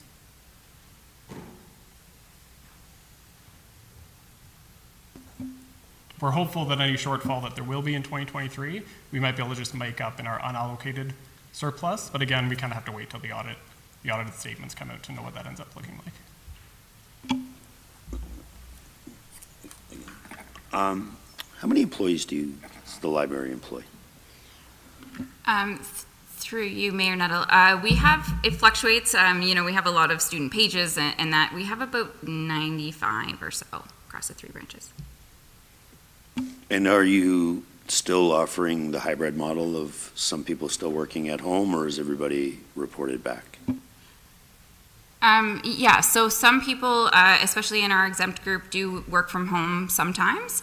But of course, there are a large category of our staff who are frontline workers and they're in library. With your pilot project, so I don't know, have you guys kicked some tires and stuff? There's people sitting right above you that will tell you that it's virtually impossible to hire right now in that field. And I find there'll be a challenge where the city funding basically a social worker, a county funded, where we're now adding to the pool of corporations looking to hire this position. CMHA used to do an outreach on High Street, and when you look at their services, how they've pulled everything out of the downtown. I was wondering, are they still offering that? Have you reached out to our already funded providers? And, pretty much if you walk straight out of your door, the David Busby Street Center's there, which has taken on new space and offering new services. Is this something that could be, through a partner today to see the benefits of it, with already funded, like I'm actually disappointed to hear that you're looking to use money, city money, and you're reducing the material purchases, which is your core function. Like, that's the job of the library. And sometimes when you offer a service, you actually invite the behavior that you're actually worried about. And when you want to look at it, it can cause, stigmatization. Like, we're going to have people there, and like security, I know, is not a great look for a library either. There's a few counselors that take their kids there. Like when you walk into a place and see security, sometimes you wonder, why is this necessary? And I fully understand that. Do you find that, like you guys are in charge of like Barrie service, are you not? Sorry, can you repeat that? I think I might have the Information Barrie. Yes, Information Barrie, right? yes. So like your staff have got to be the most versed people in the city for navigation and direction. Like they're already that. Like I just I'm worried that Deputy it's Mayor, the slippery slope. I'll ask that you hone in on the question. Okay. So my question is, has there been other avenues looked at with their service partners? And I know you're not going to stand there and ask or say that they're not participating, or they're, the county doesn't fund them enough, or I know you're not going to say that, but like, have you looked at other options than coming to basically the city? Yeah, so we've been talking about this approach, I would say, since about 2018, and we've tried various things since that time. So we've brought in students. We've had students from the college. We've had students from Lakehead University, co-op students, so unpaid student social work helpers to come in. We've tried that. We do have partnerships with other agencies in the community. So we have partnerships with CMHA. They send us an addictions worker once a week to chat with people. We have partnerships with Empower Simcoe, with Ontario Works. So we do have those relationships, of course, with our social agencies, but what we're really looking for with this position is somebody that's consistent. So somebody that people can get to know, they know that person, they know that they can go to them for that support, and for my staff as well, that they have somebody who is consistently there for them. When something happens, they can chat about it after. How did that go? What could we have said differently? How could we have de-escalated that situation more effectively? That sort of thing. And you also touched on Information Barrie. So yes, of course, we have Information Barrie, and my staff are very skilled at finding information and pointing people in the right direction. But sometimes people who are coming in, their questions are so complex that just the time commitment that is required to help somebody, my staff don't have time to sit down with somebody for 45 minutes and go through, okay, first you need to go to this agency, and then you need to go to this one, and you need this paperwork, et cetera. It's complex. So what I'm looking for is somebody who has the capacity to spend that kind of time with those individuals to get them to the resources that they require. And the other piece on the Information Barrie front is we are bringing Information Barrie out with us when we go to outreach events. So that person who works for us in that capacity, she's out there and she is chatting with people and teaching them about the database and the information that is there, and just the wealth of data that is there. So we're trying to make sure that Information Barrie is a little bit more visible in the community, and looking at ways that we can make navigating it a little bit easier as well.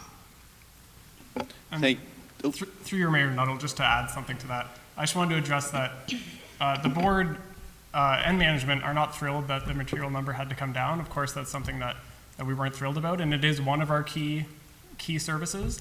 But also just like the locations, the programming, the safety of our patrons in our locations is also what the board management sees as one of our key factors. So of course we had to balance a few things, and to make that number as feasible as possible, the board and management worked together, and unfortunately one of those numbers did have to come down a bit. So I just wanted to address that. And I just want to, Deputy Mayor, I'm sorry for cutting you off there. As we talk, you say to me all the time, I got to hold you to the highest account of everyone around the table. So unfortunately that actually happened for the first time. I apologize. If it's okay, I'm actually going to follow up on Deputy Mayor. Ms. Jessup, the answer you gave just now, and I get it because we've had the opportunity to speak in advance, and I'm not really one for having one conversation in one place and another conversation in public. I just like them to be the same thing. And when we were speaking previously, that question was asked, and the answer is, and I'm going to paraphrase, and you can correct me, sure, but the answer is essentially that you need a reliable, ready individual to help when there are matters that arise. Is that what I'm hearing? Yeah, that's accurate for sure. I mean, our community partners, they do what they can, but they have other things going on, right? So they send someone when that person is available, but it's not always consistent, and we're looking for somebody that's consistent.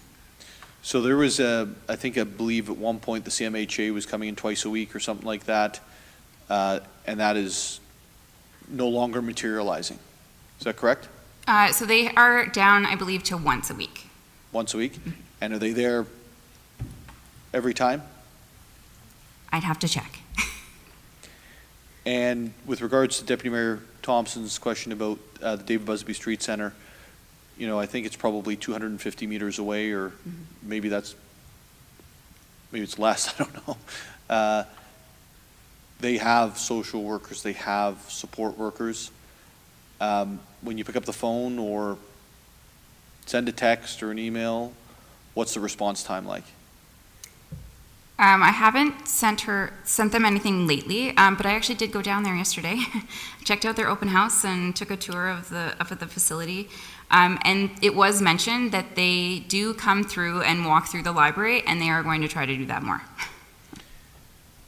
Okay, so my next question would be, have you applied? So the city provides funding to the County of Simcoe to deal with social services in the City of Barrie. That's something the province has required that we go through them. In fact, the additional money that we committed this year, most of it, I think Mina's giving me the nod, most of it is actually through the county it's being deployed.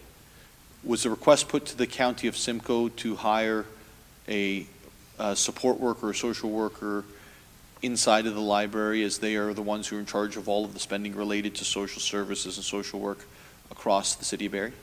I did meet with them. I did meet with the County of Simcoe.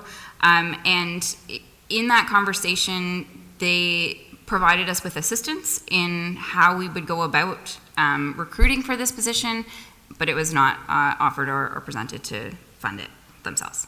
Did you put in any application for funding? I didn't know that was an option. Okay. Any other questions? Mr. Harris. Councillor Harris. Mr. Councillor Harris. I'll take both. Thank you. No, and thank you, Mr. Mitchell and Ms. Jessup. I think Deputy Mayor Thompson really hit on the point that's really unfortunate, I guess, would be that the primary services, and I see the glowing reports of how people see this, how they view this library, which is wonderful to read, and it doesn't talk about the negatives maybe that you're suggesting with this proposal for this position. But I think that's the challenge. So we're looking at not being able to fund our primary service, getting more materials, and we're adding staff. So I guess my question, and you used the word become the de facto kind of place for downtown, and has there been discussion about and when you're looking for healthcare dollars, you're having to make a case, a pretty tough case, because health isn't providing any increases. So what are the metrics that you would use to both better describe what you're facing, and therefore what would be different should you make this investment, or should we make this investment? Because I don't see anything that tells me, number of this and number of that. And in fact, is the goal to increase number of contacts? Because you're going to go, hey, listen, go to the library. We've invested in a staff, so go to the library. So I'm not sure what metric I would be looking at even to judge the scope of the need, and therefore what metric I'd look at, see, is this change and improvement? So I don't know if you can give me any context on measures. Sure. Through you, Mayor Nuttall, to Councillor Harris. So I guess part of the answer is the agencies are already directing people to come to the library. It's happening now because we're open, we have resources, so people are being directed to come to us now. So I don't anticipate that having this position would increase that. But what it would do is the people who are coming in with those challenges, they would find support. So rather than simply being asked to leave when their conduct is inappropriate, they could chat with somebody who would be able to, de-escalate them, redirect them to a more appropriate behavior or a more appropriate place. So, and I'm going to guess there's not number of contacts per day. You say, it's unfortunate that, and I would imagine for many cases, people would refer to the library. It's a great place to be. It's safe. It's warm. It has a bathroom. So I think those are great places, great reasons to say, hey, go to the library. You'll be safe there, Jim. But I'm wondering, have you also considered the potential impact of this council has invested in warming cooling center, and the Gilbert Center now offers a warming cooling center, which is new to our system. Could partners not say, instead of going to the library, because they know you have a challenge and you're not, and maybe direct that volume to the Gilbert Center? Has that been brought up? I can't speak for the social agencies and necessarily whether they're starting to direct people more so to the Gilbert Center. But I know oftentimes if the security guard does ask somebody to leave, they will let them know that the Gilbert Center is open. So there's that. You asked me before, sorry, and I didn't answer you about any metrics that we would look at. So we do measure the number of incidents and the number of notices of trespass that are issued.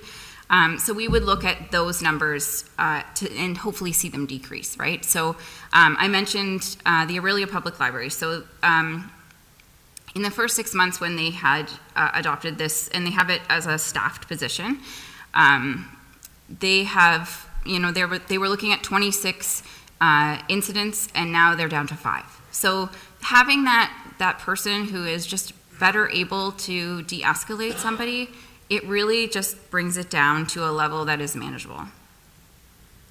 Yeah, thank you. Maybe, and to that point about de-escalation, has any of the partners who provide that training offered to provide that training to library staff?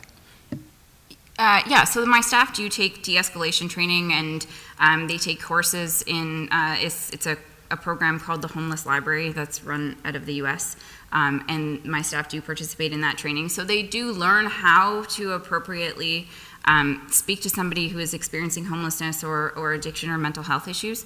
But again, they're trained as librarians and library professionals. They're not trained as social workers or human services workers. Yeah, thank you. And I guess maybe, I think this was asked, but maybe it might have been asked more directly.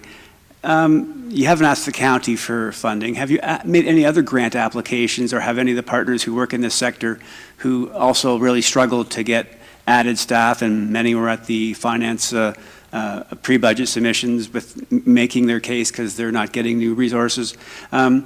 Have you applied for any other grants that that might be available to provide this? And again, with our hope that we would be able to provide more books, and we know the cost of books are expensive, and we can't do that because we're looking to do this. I guess the biggest thing to say is I wish I didn't have to ask for this. I wish I could spend the money on library materials instead. But I really feel it's necessary for the safety of my staff, for their well-being, to have somebody there to support them. So just to say that. But no, we haven't applied for any other grants. It's difficult to find a grant in this amount for what is considered operating dollars.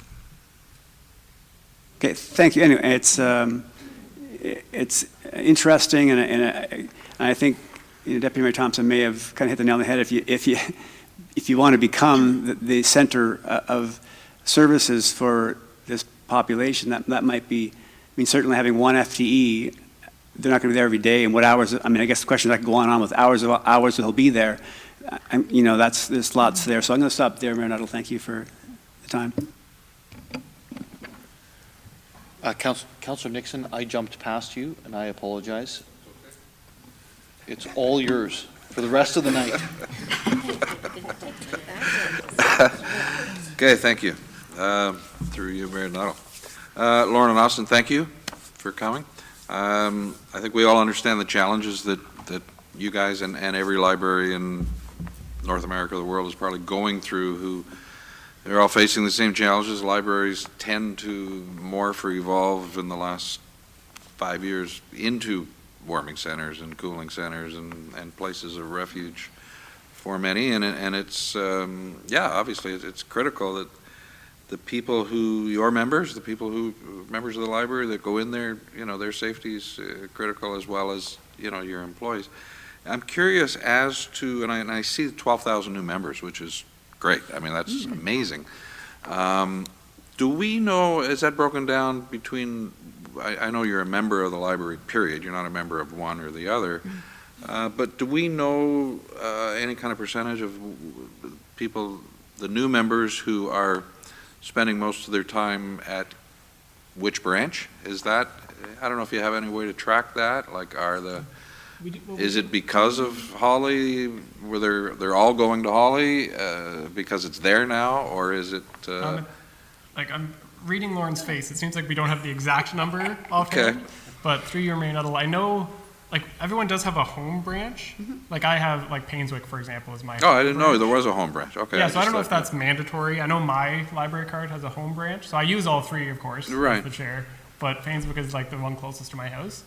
So that is probably something that we could get and probably provide to council, but I don't think we have. Okay, I guess what I'm trying to get at is, have we noticed that, is there any way to track where people who used to visit downtown regularly are still members, but because of issues down there, they go, you know what, I'm going to drive another 10 minutes. I love the library, but you know what, I've had a couple incidents, I've seen a few things, so I'm going to go to one of the other branches. Do we see any traffic trends where people are still members, but they don't want to visit the one downtown? Yeah, through you, Mayor Nuttall. So no numbers exactly, but anecdotally, yes, people have said that. We do have the occasional comment that comes across that way. Mm-hmm. And the other branches, and I shouldn't say this out loud, I haven't been in either one of the other two. I've spent a lot of time in the downtown one. But do they offer all the same services and programs, or are most of the programs based downtown? So obviously the spaces are smaller in the other locations. So the larger events we tend to hold downtown. But I would say you can find most of the same sorts of things at Painswick and at Holly that you find downtown. Okay. All right. Thank you. Mm-hmm. I said the rest of the night, Councillor Nixon. You're letting me down. Councillor Hamilton, then Councillor Harvey.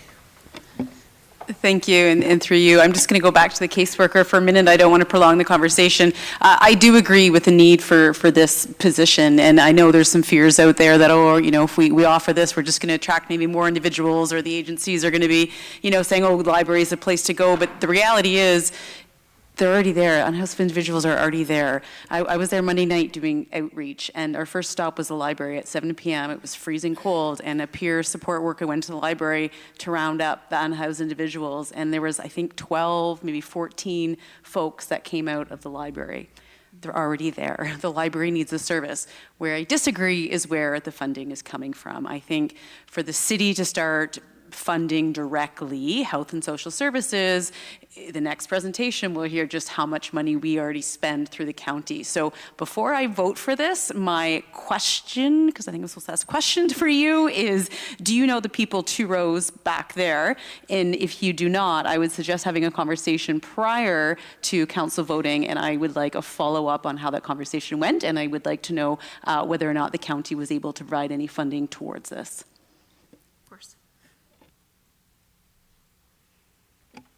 Because that was a question, I'll say yes. Yes, it's a question. Do you know them? And then it was just a tag on. If you don't, I'll happy to introduce you afterwards. Okay. And then, yeah, my question would be, can you please, and that's whatever. I'll give it back to you, and I'll just be quiet now. Councillor Harvey. Thank you, Mayor Nuttall. Actually, since Councillor Nixon says he hasn't been to any of the other 2 branches, I will let him buy me lunch next week, and I will show you the Holly branch. There's a few restaurants in the same parking lot that I'm sure we would be happy to dine in. Just because there's been a lot of talk about this extra position, to kind of put some color to it, are you able to give us some context as to how many incidents you've dealt with in, let's say, 2022, 2023, some that are of a minor nature, major nature, roughly how many times you've had to call the police, that type of thing, to kind of give us some context as to the necessity for this? Yeah, for sure. Through you, Mayor Nuttall, to Councillor Harvey. So I can tell you in 2023, we issued 330 notices of trespass. On average, we're seeing 2.4 incidents per day. Lots of, somebody was asked to leave for the day. And I guess, less so in terms of fighting and that sort of thing, only 30, But the other highest one is verbal abuse. So the security guards and or the staff noting that people are verbally abusing them with, foul language and that sort of thing. And just a follow-up to that, just for curiosity, now I know right now anybody can meander into the library. Is there an ability to change that policy and process so that way you would have to scan with your library card, so that way you're only getting library card holders coming in, and that the library is essentially not being used as a warming center?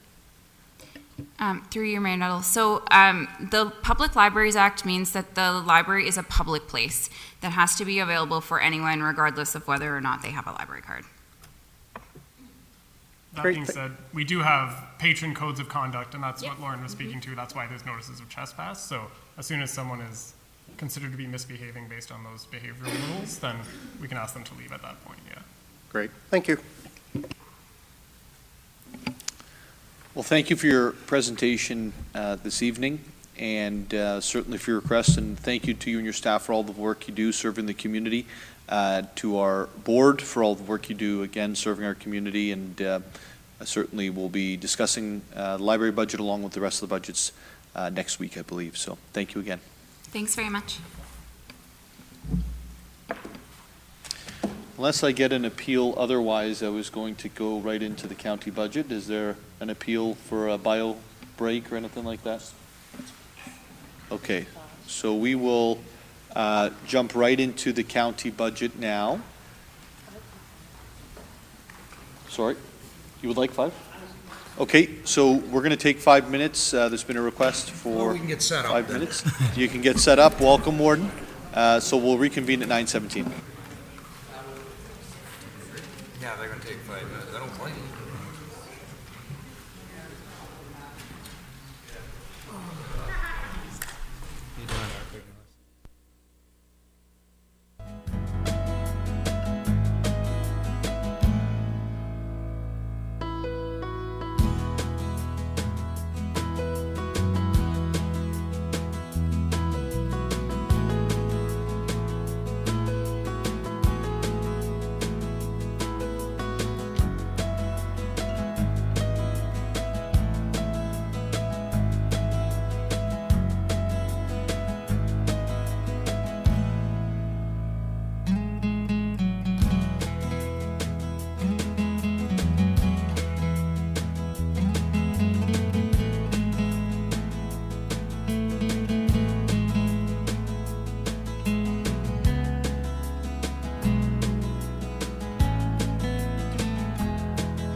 Mr. Warden, welcome to our city council meeting. It seems like everyone's running in a bunch of different directions right now.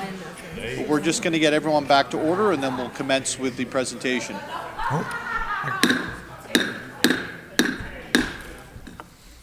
Thank you. Never had to use that before. Thank you, CAO Prowse. Welcome to our city council meeting, Warden, and certainly to all of your staff. As you can hear, your presentation, I think, is the topic of the day. Certainly has come up in both previous presentations. And so we'll hand it over to you. I'm sure there'll be questions afterwards, and we'll commence from there. So welcome. Thank you, Mayor Nuttall and council and staff. Thanks for having us here, and I'll do a very brief overview, and then I'll introduce my team, and then I'll let you see the numbers. Many of you, if you don't know me, I'm Basil Clark, current warden of Simcoe County. I'm also the mayor of Vermera Township. So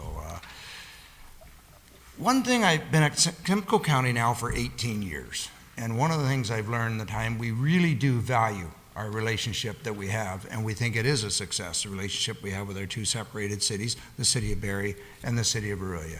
And we're very proud to continue that service, especially when we see systems like the paramedic service, which works as a system, and we're able to move it around seamlessly everywhere throughout the council. And we recognize, maybe from a rural community, we recognize response times are going to be better here in the City of Barrie, there, oh boy, I can get thrown out for that, can't I? In the City of Barrie, of course, there are going to be shorter response times. We expect that, and we also know that 33% of the calls are here in the City of Barrie. Well, that's where the greatest group of population is. We also know that 40% of our social housing is right here in the City of Barrie. And that's why the council was so committed to our largest build ever, $217 million, the social housing unit that we're going to build on Rose Street.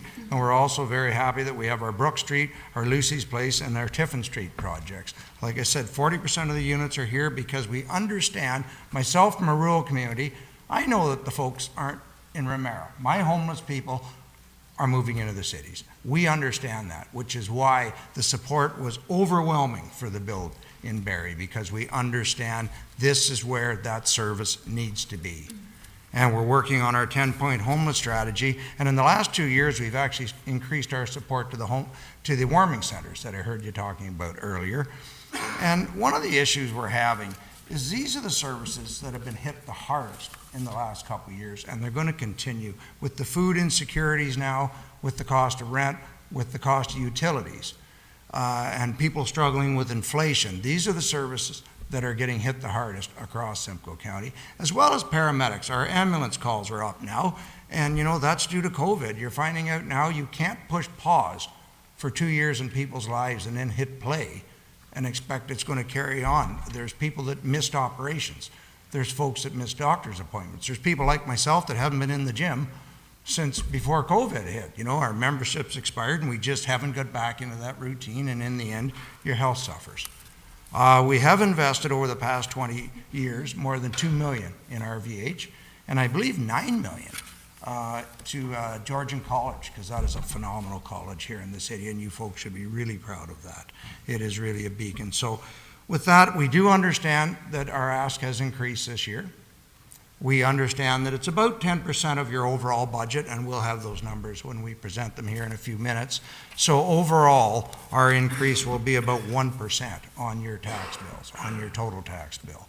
So I'll introduce my team. I've got our treasurer here, Leland Civic is here, General Manager of Finance, Trevor Wilcox, our General Manager of Paramedic Services and Long-Term Care, Jane St. Clair, and last but not least, and the first one that's going to present, our General Manager of Ontario Works, Children's Services, Community Services, and Social Housing, and I believe he'll also answer some of those questions you had on the library. He's prepared to answer those as well.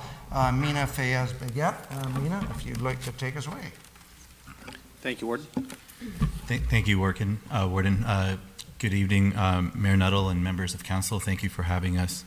I do have a presentation here, and I don't want to go through a very detailed breakdown of everything we do. What I'll do is I'll walk through kind of the service areas and then jump right into the budget impacts. And then I'm happy to address any questions, including those that arose from the last few presentations. So social and community services here at the county is the designated system service manager by a set of different provincial and federal legislations. It provides Ontario Works services through the Ontario Works Act. This is an income stability, and it used to be an employment assistance program, and I'll talk a little bit about that, as well as now it's focused on life stabilization and different types of discretionary and mandatory benefits and emergency service responses. Children's Services is the second area. This one is also governed by the Children's Services Act, and this one again has gone through many changes, and I'll share a little bit about that impact on the budget. As well as social and community service in general, and this is split into two areas, homelessness services, and we'll walk through all the array of different services. And I've presented before here on our 10-point plan and how we've invested strategically to expand services here at the City of Barrie, which primarily drives the majority of the need across the county, as well as our business intelligence unit, similar to the police services. This is evidence-based work, evidence-based ways to deliver social and community services that's data-driven. And we'll point you towards some of the dashboards we've stood up and some of the ones coming up this year that will inform the general public as well as members of council on how the work is making an impact and where it's working well and where it needs improvement. Finally, housing services. Of course, this is the affordable housing sector. This is our fourth kind of mandated service through the Housing Services Act. That and homelessness are both legislatively mandated here. Homeless services is also mandated through a federal program, the Reaching Home program. So that being said, I'll just jump into slide 7 to just jump right into the budget impact. One before, sorry.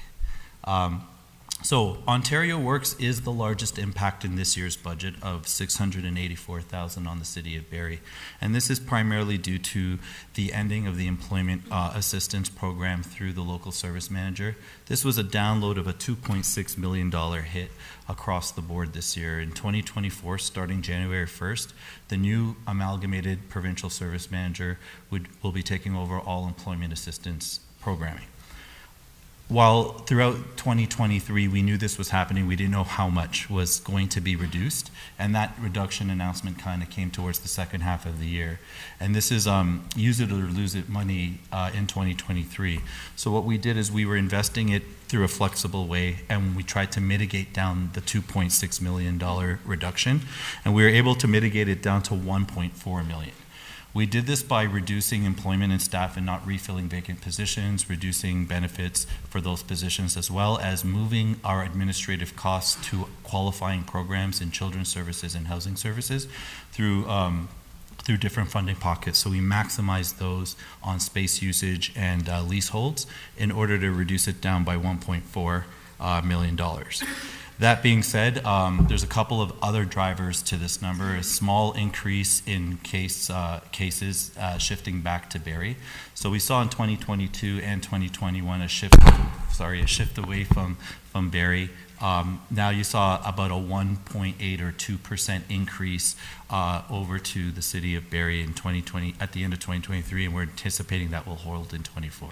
It's about 40% of the overall cases of Ontario Works are here in Barrie, as well as the staffing model for it. So the staffing model has 43% of all the staff are here serving in Barrie. These are your Ontario caseworkers, all the administrative staff, all the intake workers, and so on.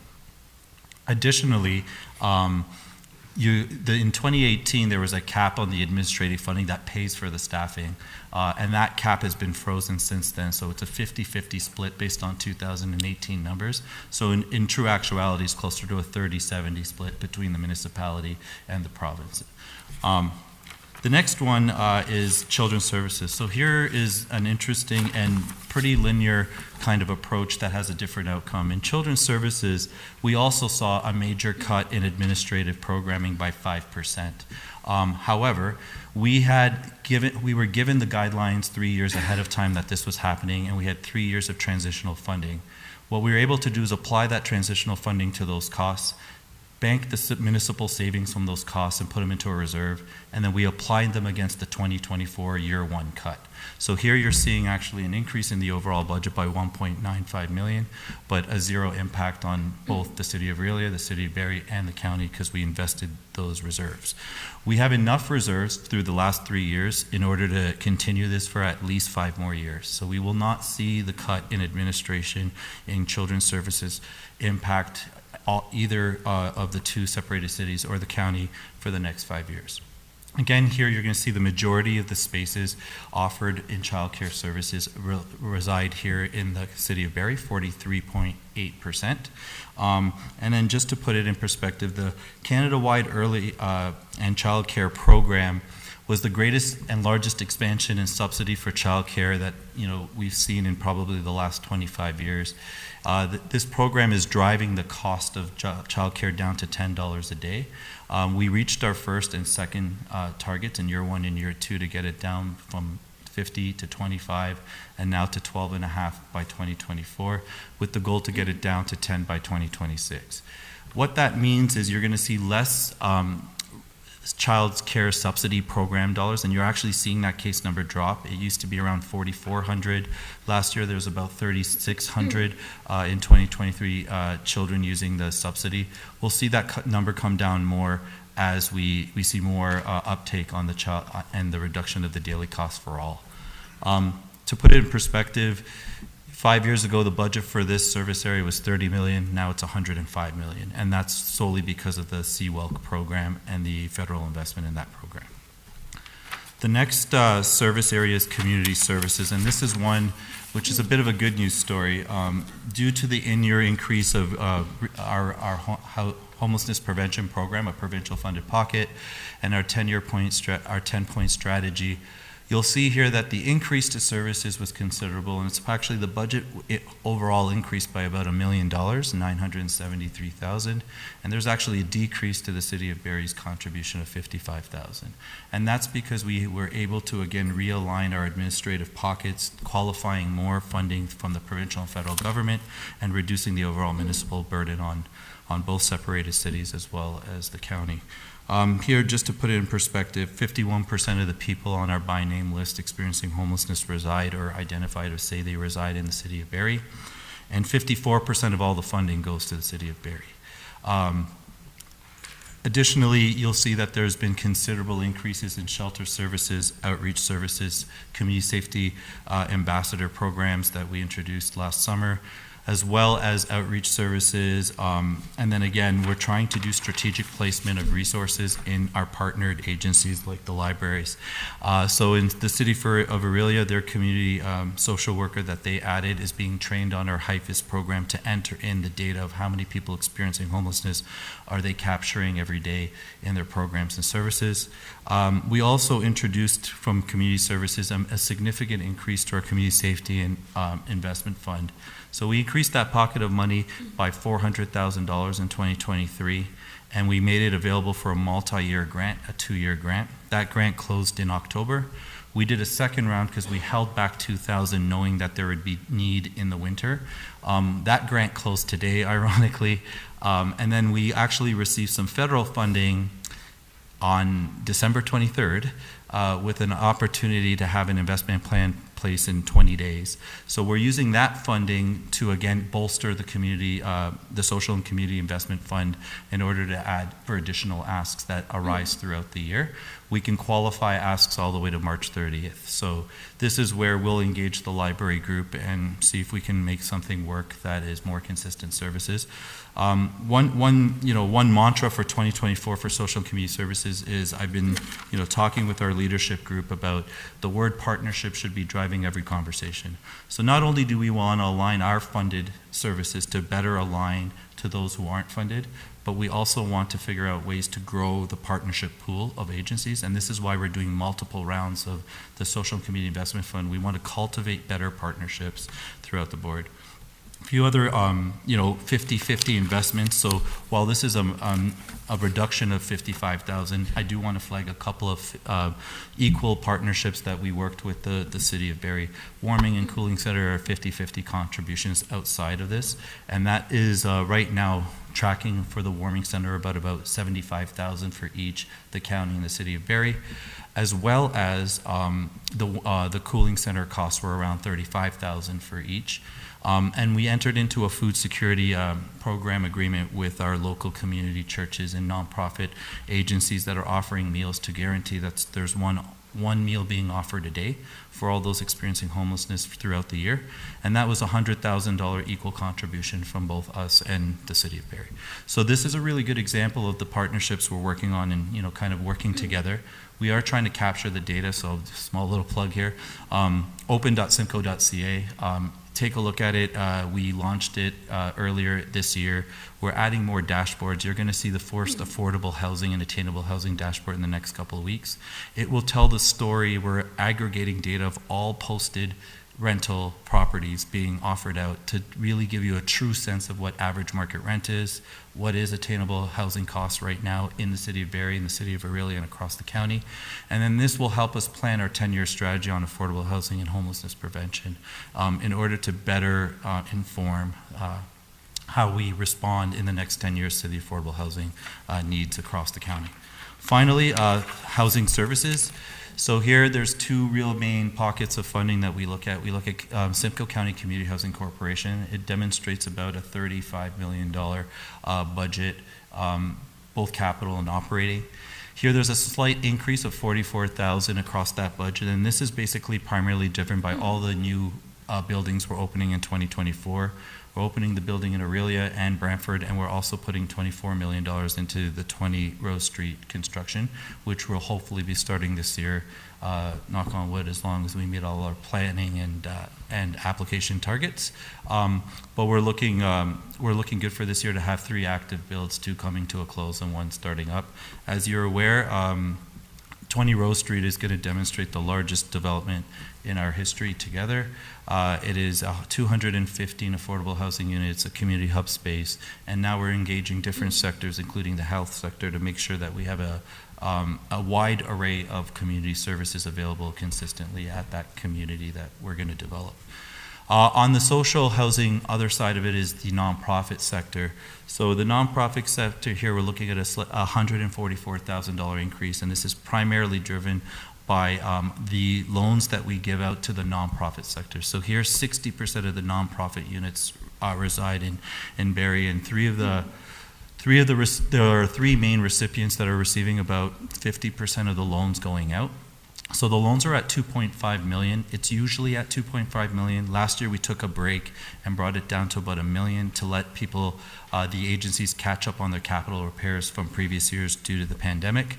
We're ramping back up to $2.5 million.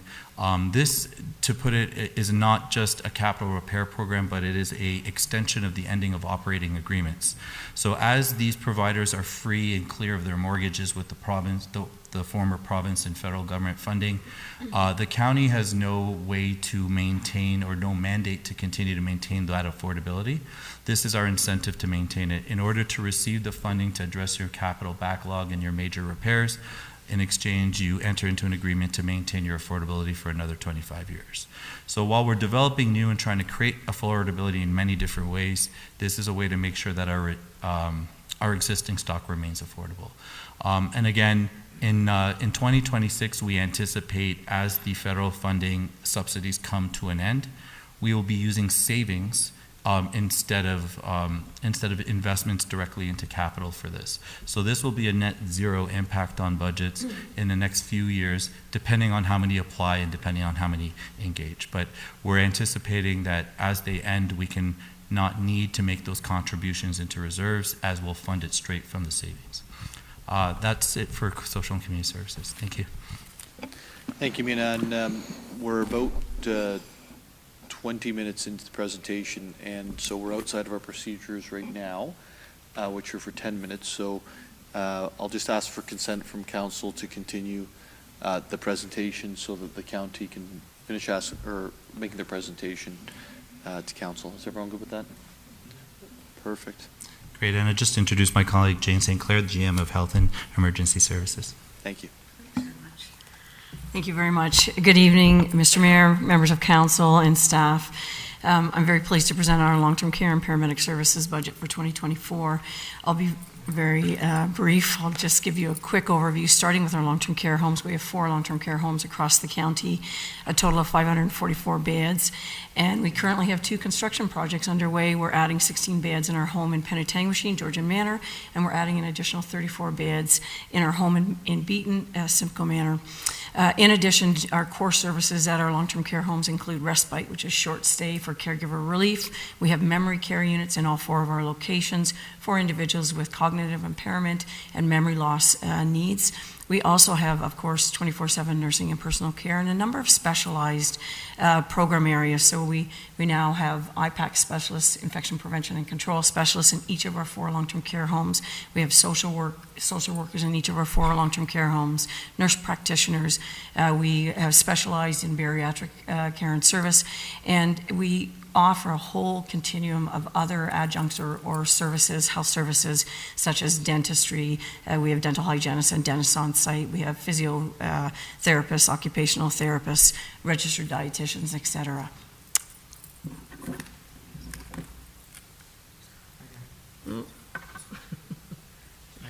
Thanks. So the next slide, I just wanted to take a very brief moment, just talk about the value add in terms of long-term care and your residents here in the City of Barrie. I know staff handed out a couple of background information, so there's more details both in my area and also in social and community services.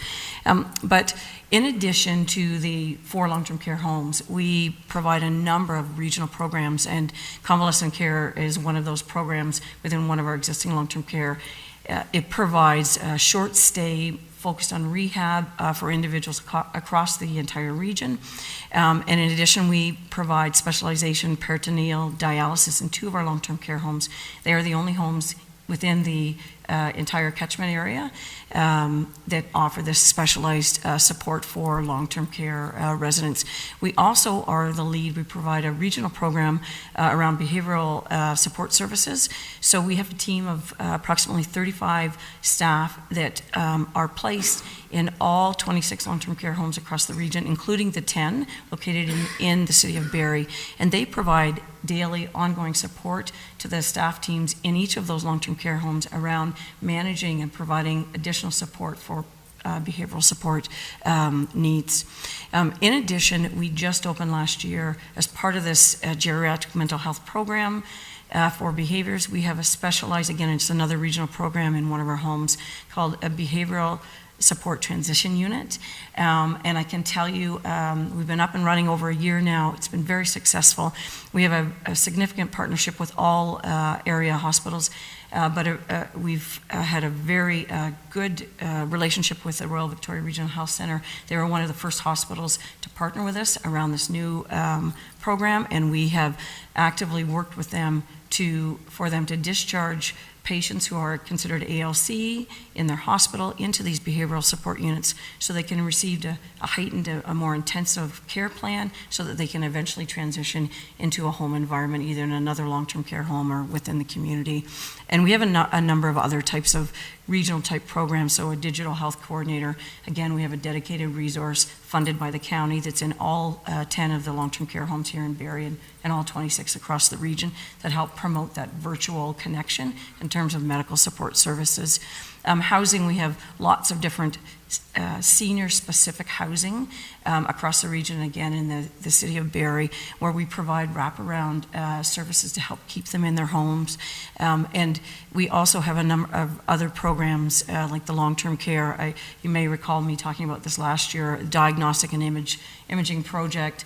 Again, we're working with all 10 of the long-term care homes here in the City of Barrie and our paramedic services to create kind of a bypass program to really fast-track those residents into the hospital for diagnostic purposes. So those are just a few of the kind of what I would term value add that really help support your residents here in the City of Barrie.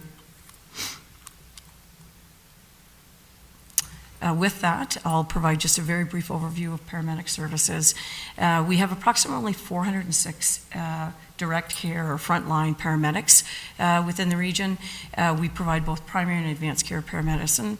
We have 17 stations, one of which is the Barrie Simcoe Emergency Services Center here in the City of Barrie, as well as 8 posts throughout the region.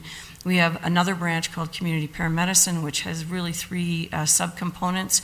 We have wellness clinics, and a total of 11 community paramedicine clinics are held on a regular basis in shelters, including 3 shelters here in the City of Barrie, as well as clinics held in 23 social housing facilities across the region, which includes 10, again, located here in the City of Barrie. Our home visit program, which is chronic disease management, our community paramedics go into people's homes, and these are seniors that are either on a wait list for long-term care or are eligible for long-term care placement. We have currently about a 750 patient roster right now in this program, 137 from the City of Barrie. And then we have our 911 referral program. And the last area I'll mention is our PAD, our Public Access Defibrillator program. This has been a very successful program for almost 20 years. It's been in place now with over 1,200 pads placed throughout the region that we are either own and operate ourselves or manage for other organizations. Within the City of Barrie, we have over 327, and I'm very proud to say to date we've had 50 saves through this Public Access Defibrillator program, so a really great partnership. So with that, this is the last slide. I'm going to jump right into the financials for these 2 program areas. First, starting with our long-term care homes. Year over year, we're seeing a net decrease of $50,000 for the long-term care operational budget. And the main highlights, as you may recall, we base our budget on Barrie resident days in each of our 4 facilities. And we're basing it on 2023 trending, which is approximately 69 resident days, or approximately on average 19 residents in our homes for the year. Other significant highlights include in our long-term care budget a really substantive increase in Ministry of Long-Term Care funding we received for 2024. The vast majority of this funding is for increases in direct care providers in long-term care homes. And so we were able to add towards their goal of having an average at year 4, which is in 2025, an average of 4 hours of direct care per resident per day in our long-term care homes. The target by the province for this year is 3.32, and we're sitting at about 3.6 on average across our 4 homes. And the only other item in terms of this budget is we included an increase in recreational therapists. So that's part of our program and support services departments. So this is an area that focuses on socialization and recreational activities, et cetera, for residents across our 4 homes. And the last point that I'll just highlight is more of a budget point. In the capital, and Mr. Wilcox is going to go over all of the capital for both of our areas, but the total capital budget for the Simcoe Village project is reflected under long-term care at $2.9 million. Part of that capital amount is actually for affordable housing units that are being built on the Simcoe Village campus because of the complexity of a multifaceted campus project. We've included the costs all in one amount, but approximately $829,000 of that 2.9 is for the is your cost share for the affordable housing. So with that, I'll move into paramedic services. We're seeing on the operational side, year over year, $1.3 million increase in paramedic services. And as our warden had mentioned at the outset, we've seen some additional pressures in paramedic services in the past number of years, but reflected into the needs of our 2024 budget. First, looking at the funding side of the equation in paramedic services, in our 2024 budget, we saw a pretty substantive decrease in provincial funding. The commitment from the province of Ontario is to fund all paramedic services 50% of eligible costs on an annual basis. And there's a formula that determines that calculation. The problem is with the funding methodology is it's always 1 year behind. So they base the following year's funding amount on the past year's approved budget. So the 2024 funding amount from the province is based on the 2023 approved budget by County Council. So we're 1 year behind. And in addition, it's kind of compounded because previously the formula included annual cost of living increases as well, and they stopped doing that a number of years ago. So there's not even any consideration for the next year for cost of living increases. So what we're looking at is 45%, pardon me, cost sharing rather than the 50%, which represents about a $3.2 million funding shortfall from the province, from the Ministry of Health. So moving from that into the actual operational, the increased expenditures, the largest trend that we saw in 2023 is increased activity, increased workload with our paramedic services. So as you can see on the tables below, we've seen some really unusual trending during the pandemic in terms of call volumes, overall call volumes. We actually saw the first year of the pandemic a dip of approximately 5% in our call volume, which we hadn't seen for decades, literally. And then the next couple of years, 21, 22, we started to see a shift around and a recovery. And in 2022, we actually saw a double-digit increase. So typically we might see around 5% increase in call volume year over year. It's kind of the past year's trending. We saw 11.5% increase in 2022. So in 2023, as we continue to monitor the call volume, we've now seen somewhat of a stabilization, not going up or down, sitting at that last 11.5% increase. But we've seen a number of trends within the actual work, with the services being provided, that's resulted in increasing our resources, and it's really threefold. We saw increased complexity in the patients that the paramedics are responding to in these 911 calls, which means longer time on task to assess, to stabilize before transporting to hospital. We've also seen a pretty marked increase in the number of vehicle movements. As you can imagine or appreciate, paramedic service is a dynamic deployment plan. So the vehicles, our paramedics are constantly moving across the entire region. The ambulance dispatch is looking at our deployment plan, looking at each call that comes in, deploying paramedics to the call, and then moving other paramedics to different locations, again, to really optimize the response time. So we've seen a tremendous increase in those vehicle movements and the activity. And the third piece that I'm going to talk a little bit more about is offload delay. We've seen this increase because of pressures that the hospitals are dealing with as well, associated with the pandemic, but we've seen a really dramatic increase in offload delay. And what that means, very simply, is the industry standard expects to see approximately a 30-minute time slot from when the paramedics drive up in the ambulance to the receiving hospital to the time they transfer the patient care over to the hospital staff, leave, do their paperwork, etc., and return to their vehicle and are ready to respond to the next call. 30 minutes is the industry standard used across the province.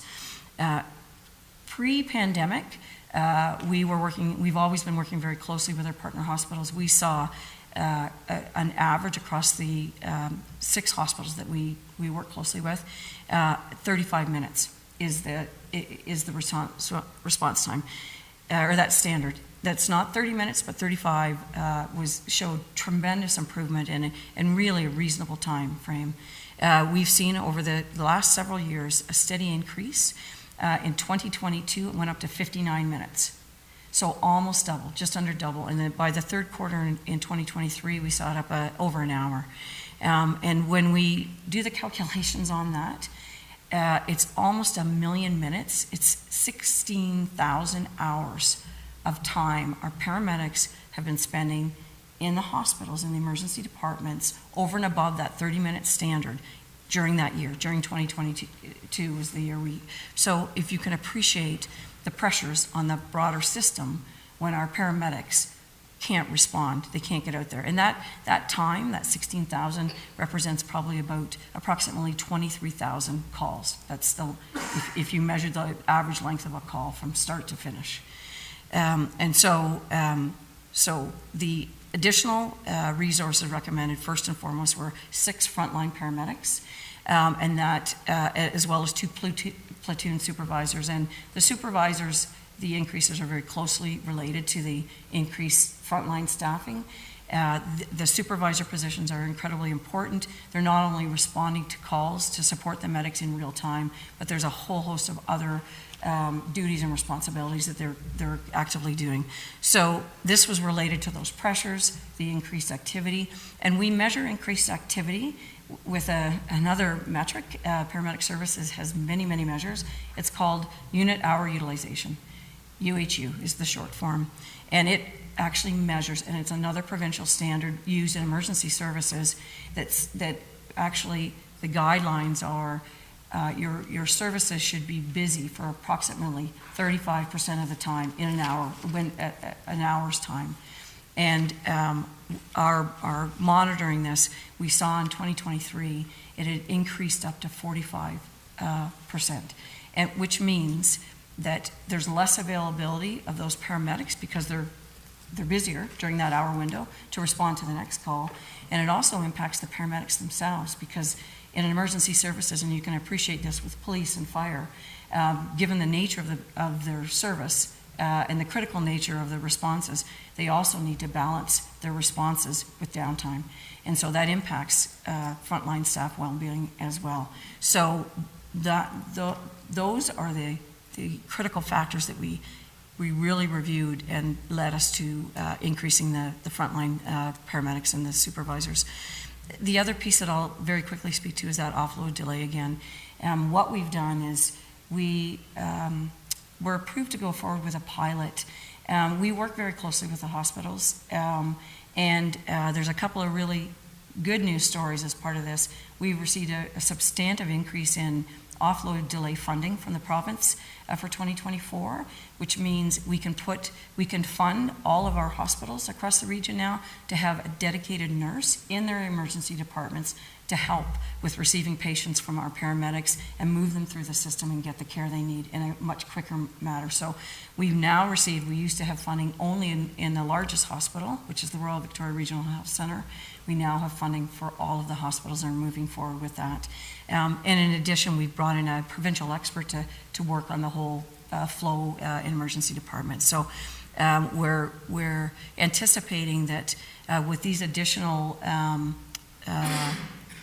funding and resources available, that we wanted to put a temporary pilot, a 12-hour staff paramedic vehicle every day throughout the year until those offload times are decreased to a more reasonable or acceptable time. That offload delay pilot, those 2 paramedics in that ambulance, is not being funded by the City of Barrie. That is something that the county is funding 100% through dedicated reserve funds for that purpose. So with that, the only other highlight that I'll speak to is in 2023, we renewed a collective agreement for our staff, and we saw some significant increases related to both COLA and market adjustments. So those are the key highlights for our operational budget for paramedic services. And I'll just mention the 2 tables. As I mentioned, the first table on this slide shows our call volumes, and it shows the historical pattern. You can see projections for 2024. As I mentioned, we feel they will be stabilized in 2024. And the county's portion of the calls across the entire region is approximately 33%. And when we look at the response time, the second table, this is how fast we get to the calls.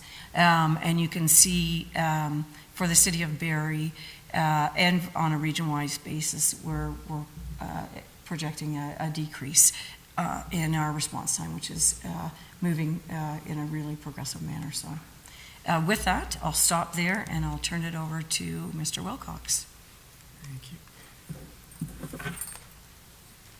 Mayor and Council, good evening. Sorry, Mayor, I think you want us to move pretty quickly. So I will speed through all of my slides as quickly as I can here. Just this one only gives you a flavor for exactly how the allocation works for the City of Barrie. We have an allocation shared services agreement services are allocated based upon either a caseload type metric, which is like a usage metric, or it's based upon weighted taxable assessment, or there are a couple of services that are a combination of the two. So the table with the allocation shows you exactly the dollars and how they're allocated to the City of Barrie and the year-over-year change in those. You'll see that a couple of those allocations have changed because some of the metrics have changed, mainly related to caseload. The capital budget is divided into two major buckets. The bucket on the left is what we called MFC, or Major Facility Capital Projects. Those ones are under a separate part of our agreement where we spread those over a 10-year horizon, so we try and smooth out the capital.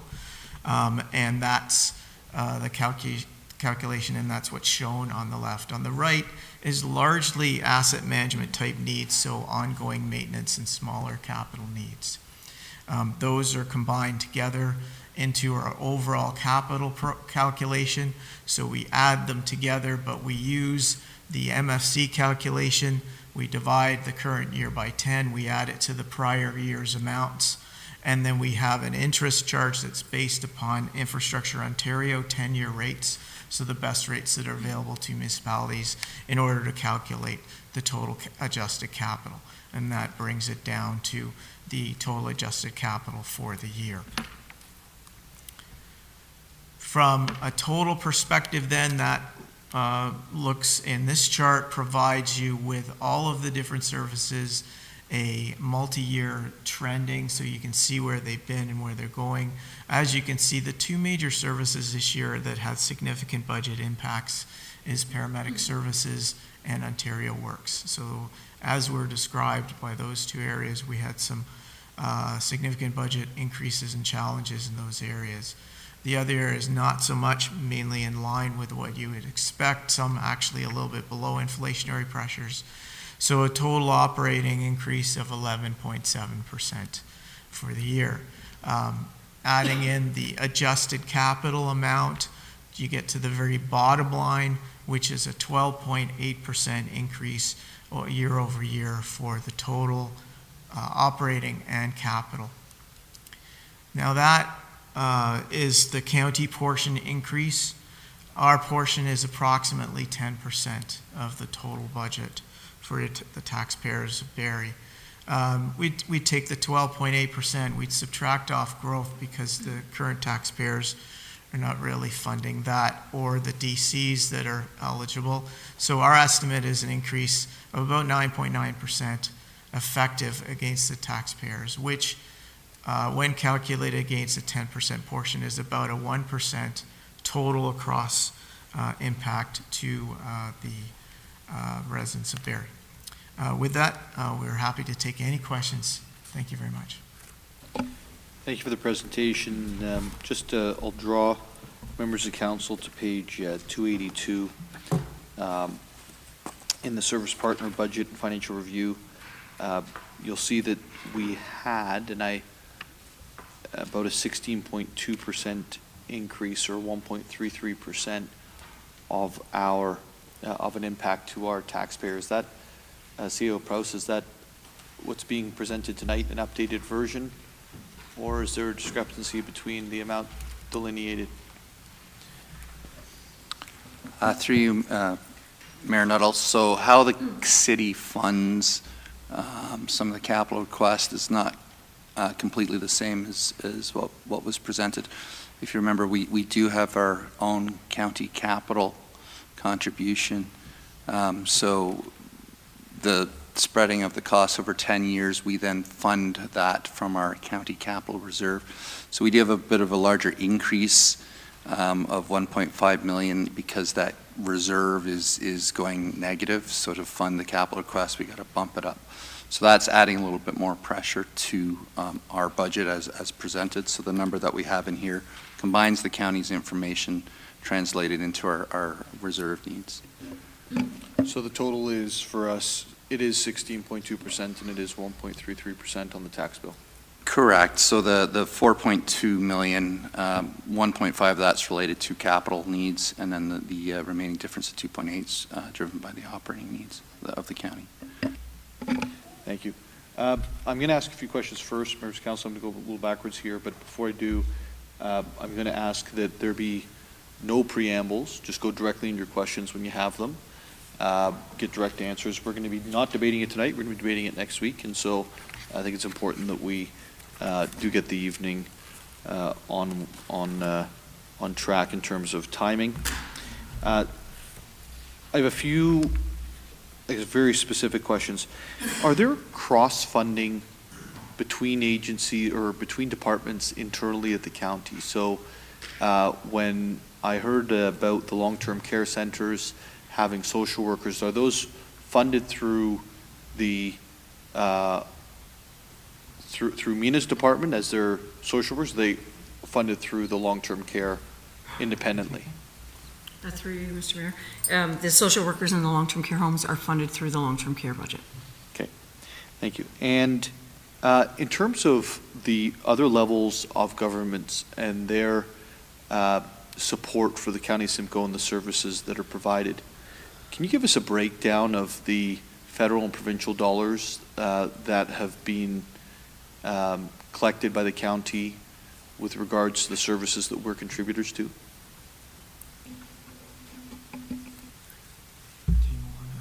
Yeah, so there is different amounts depending upon the service, so we could speak to each service. Is that what you'd like?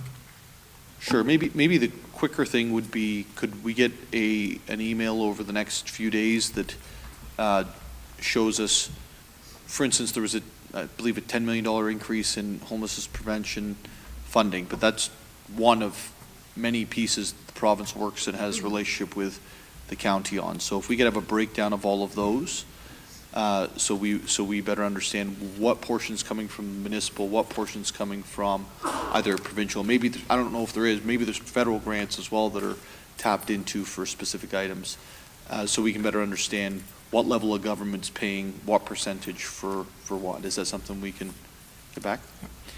The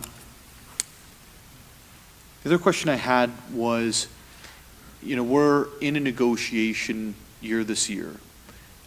Would the county be open to a value for service on the services that we are contributors to, funded by the city?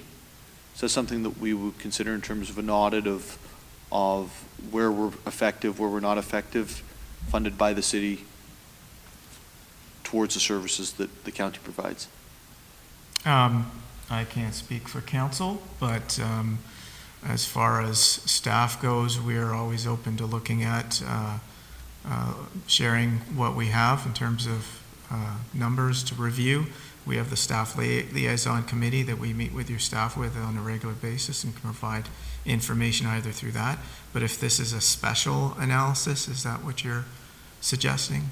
I think what the conversations that we've had around our table certainly have been, I guess, more questions when we see the library or other organizations come in asking about where the dollars are spent within the municipality.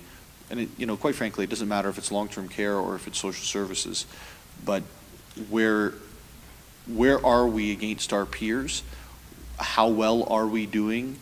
Where are the opportunities for improvement, and where are we leading the pack?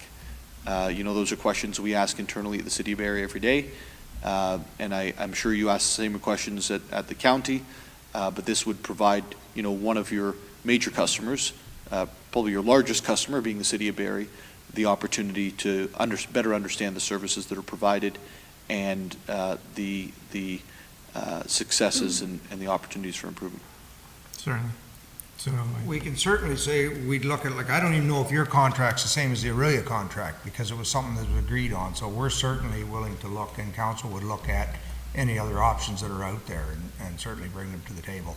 Now, I don't know how some of the funding works. If it's provincially mandated to be a certain way, well, that would be, of course, out of our control, right? So, yeah. For sure. All cards on the table.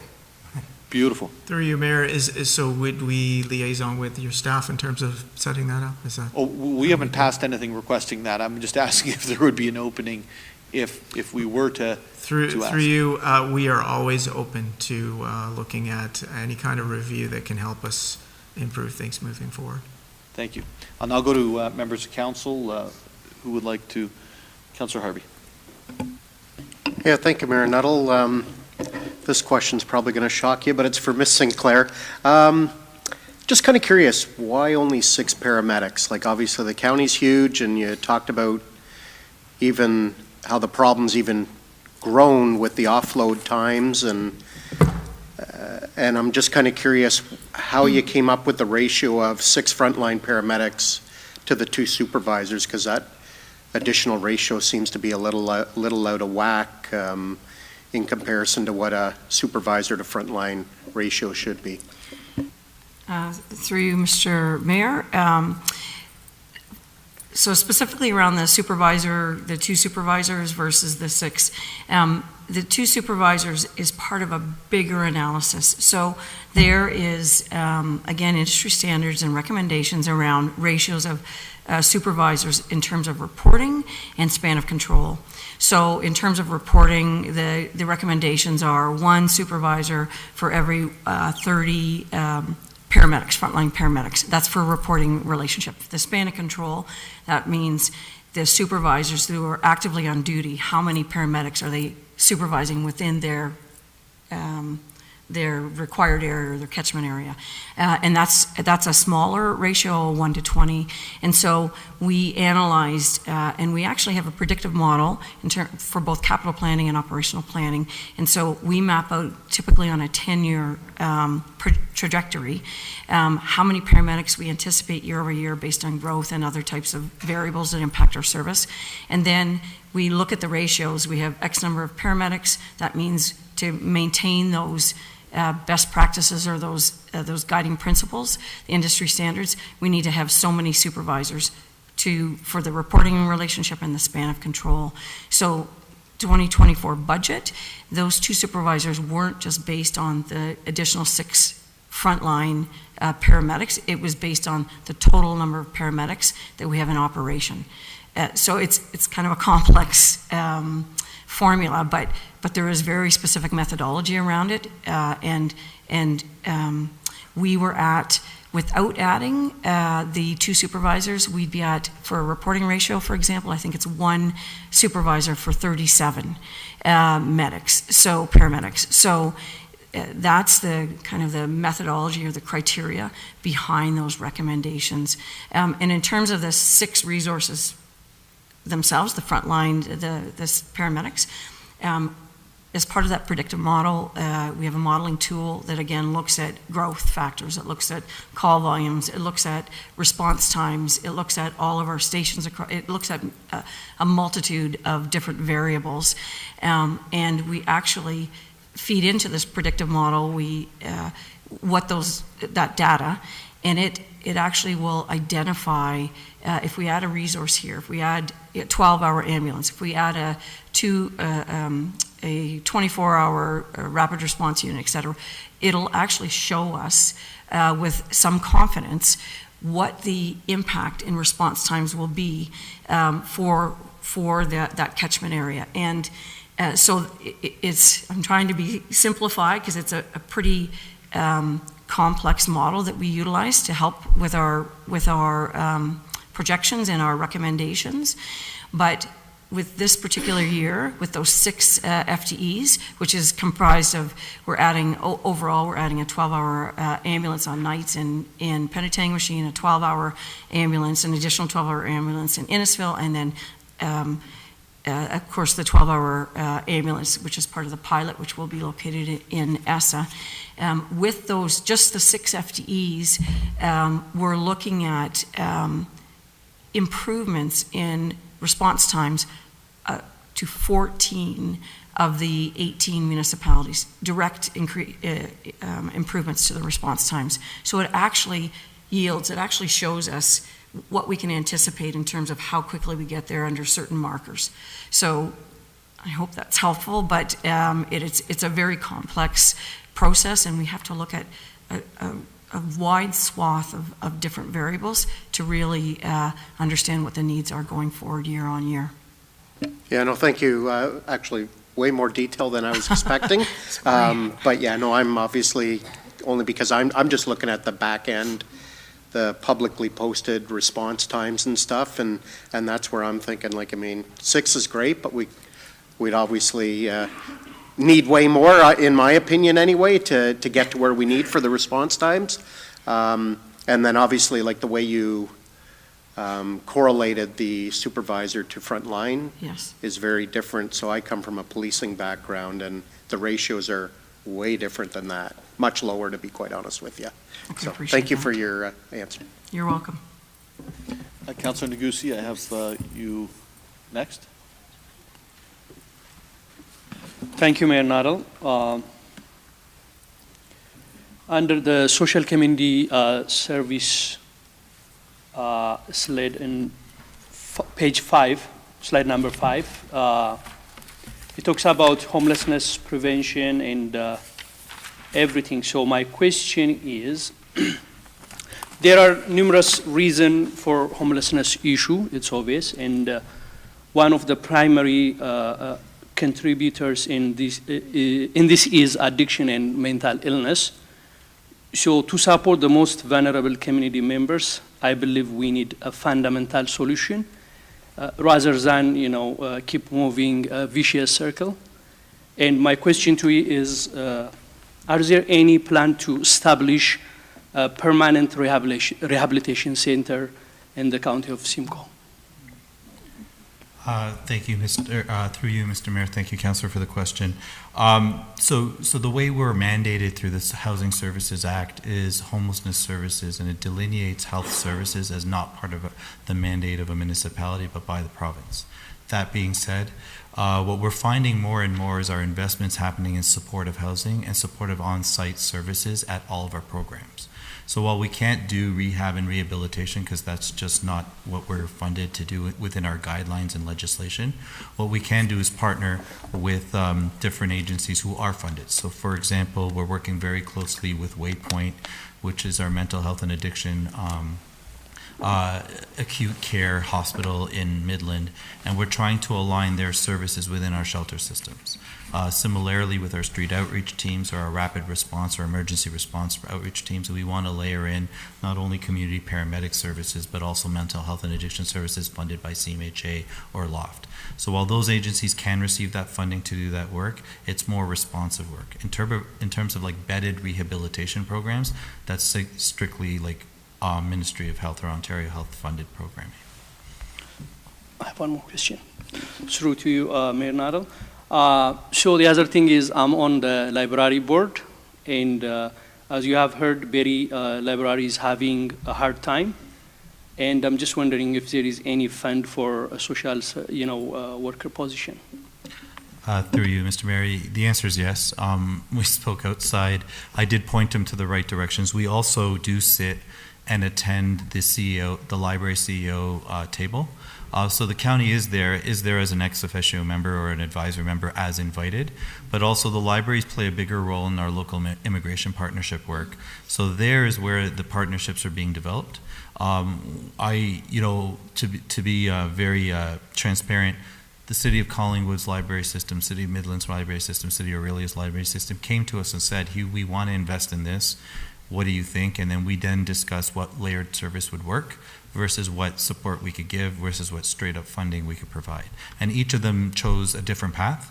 While we can't get a consistent response, which I would prefer, we work with each library system separately. So we connected outside. We're going to meet, and I'll point them to the right direction where they can put together a proposal for us.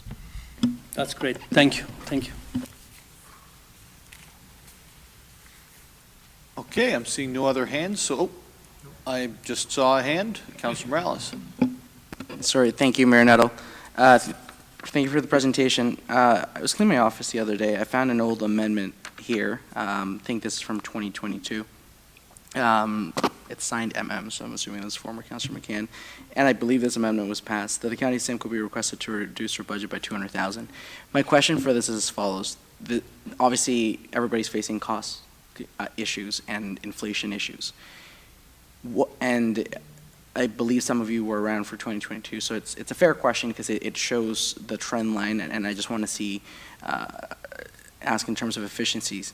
But what was the impact of, in 2022, of giving the City of Barrie, giving the county $200,000, I don't know what percentage that was relatively back then, $200,000 less than the ask? What kind of impact, what services were impacted, what hours were reduced, what impact did it have on response times or services? And I asked that just because I think the library got a lot of tough questions tonight. I was unusually quiet, but that's just because I took a meeting with him last week, and I had taken a meeting with Barrie Police for over an hour about a month ago. But I'm just wondering, what kind of impact did that have on you 2 years ago? And I think it might give council better understanding if there's any similar amendments that come forward maybe this year. Through you, Mayor, I'm trying to recall, was this brought to County Council for a budget consideration? If I can, through you, Mayor Nuttall, it just says this was the operational budget request to county for budget reduction. So procedurally, I believe it was put on the floor here at council. That's why it has the initials of the member who moved it. So, Councilor, I'm just going to ask the CAO if he could provide some insight. If there's no insight, then we can get back to you before next week's meeting. Mayor Nuttall, we're happy to look into it. I don't recall that amendment passing, to be frank, but I'm happy to look into it. Well, if it didn't pass, you never got it. But if we can make sure we get that information back, that would be fantastic.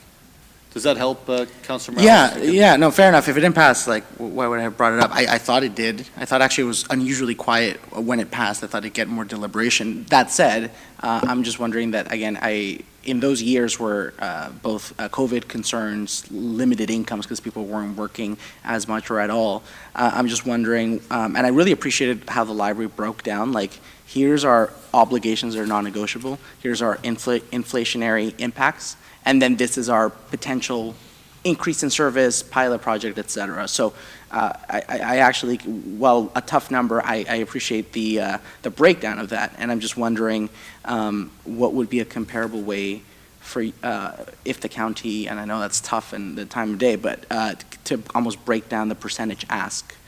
So maybe councilors could get a better sense of the breakdown of the percentage ask. So I think what's being asked for is maybe some more of the information that we were asking for earlier, and if it, I think if we're able to then get that information, Councilor Morales can go through it and then send back some email questions if there's further information beyond that to come back. Is that? Yeah, to a degree. I don't want to say what's first on the chopping block, but what is, what goes in the non-negotiable bucket? What goes on the? What's least important? That's not my intent from that perspective, but with nicer words, yes. What's a priority list? What's the escalation and what is non-negotiable and what is a priority list from there? Yeah. Through you, Mayor, we can provide information through your staff in terms of working with any specifics. I can tell you that we go through a budget process where we have our departments come together in terms of their budget. There's a extensive review. We have a vetting process that we reduce the nice-to-haves and take off of all of those that we've got a very clear budget that goes to council with the clear mandate for what is needed. In the services that we provide here, a lot of those are mandated at a certain level that we have to meet. So there isn't exactly a lot of nice to haves.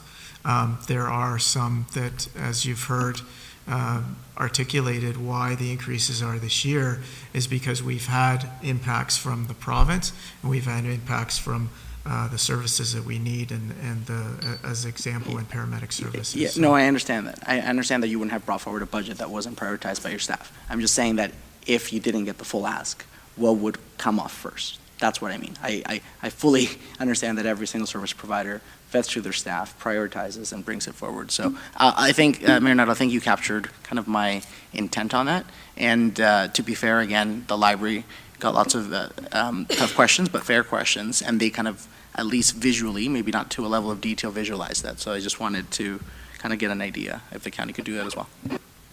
Fair. Thank you, Councillor. Councillor Kungle. Thank you, and I'll be brief because I think the main one is just having a conversation around the budget, and I believe Ms. St. Clair, GM St. Clair, you spoke about the 3.2 million shortfall from a paramedicine perspective. And so while we have deliberations and we talk about our relationship and our agreement and the formula sharing, the caseload, and those aspects, we still look at where there are gaps in kind of service provision by different levels of government. And so while we are living, I think as a collective, with that $3.2 million shortfall, I guess I would ask on that is there any areas, because you've taken a very, I would say, progressive and mindful approach to the reserves and investments, and I think Mr. Fayez you spoke to, like, for the next 5 years, the City of Barrie will not be seeing a cost coming forward to our budgets in some aspects to your portfolio. Where we are seeing areas around shortfalls, can you talk at all about the status of conversations with the provincial government? I know paramedicine has been a huge, huge spotlight from a center of excellence in a program. Do you see that changing, or do you see us living with the shortfall that we are going to feel as a shared interest in that service? And or what roles and it may not be your question to answer, but it may be a redirection to say, as we go forward out of budget deliberations, when there are those shortfalls, what is the role of the City of Barrie in partnership with the county around provincial level conversations, that it's not just the county saying this is a shortfall in our budget, but it's a shortfall that we feel collectively across the relationship to the City of Barrie? So Ms. St. Clair, I'm not sure if it's fair to start with you about the paramedicine shortfall and if there's an advocacy piece that Council's looking at. Through you, Mr. Mayor, thank you for that question. So the short answer is yes. Our warden and our county council are very active in advocating around funding inequities. And I'm losing my voice, sorry.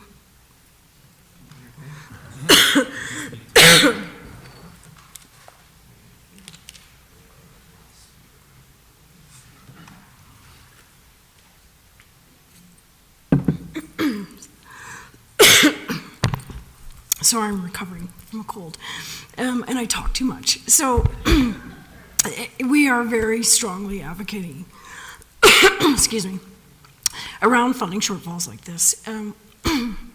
We anticipate we will recover somewhat next year.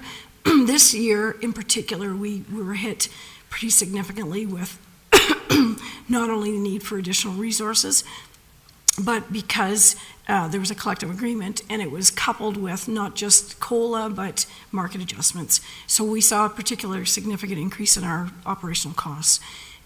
We will recover because it's 1 year behind. So we don't anticipate seeing that significant amount in 2025, for example. However, as mentioned, our warden and members of council and senior staff, we participate in a number of delegations, and the warden may want to elaborate on that at various functions throughout the year. We provide briefings, and we really provide as much detail and background at the provincial level so that we can look at this partnership and look at more equitable funding. But maybe the warden would like to speak to that in a little more detail. That's one of the ones too, with the offload time was huge. And again, we have this pilot program that we're going to do now because of that, because it's putting a real strain on the ambulance service. So no, we're all the time trying to get these numbers caught up when we have that shortfall. So. And I guess my last question is there any area where, from a budget and a funding based on our relationship and where the shared costs kind of fall, that I'll make some assumptions. I know AMO, and we have different delegations and different opportunities. Do we as a collective sit as a City of Barrie with the county in any type of advocacy capacity around talking about the impact, not just so it's not just seen as coming from the county, but it's also a conversation around the impact to the City of Barrie and City of Orillia? Well, we certainly could. We would take all the support we can get when we get into these types of situations when there's a shortfall and we're trying to make it up. So in the future, we can certainly reach out, and if we're at the same conference at the same time, or if we're setting up special meetings, absolutely. We welcome all partners at the table. Okay, thank you. Thank you, Councillor. Deputy Mayor. Thank you, Mayor Nuttall. I could be wrong, but, and I know there's some shortfalls with paramedics and stuff, but wasn't the overall funding from the province increased this year? I know there was some increase to the homeless initiative and stuff, but the overall portion, wasn't it increased? I have this to year? actually refer to the county. Some were up, some were down. So yours were increased, Nina? Yeah. For homeless. Yeah, through you, Mr. Mayor. Yeah, every ministry is acting differently. So, for example, Ontario Works and Children's Services, there were significant cuts.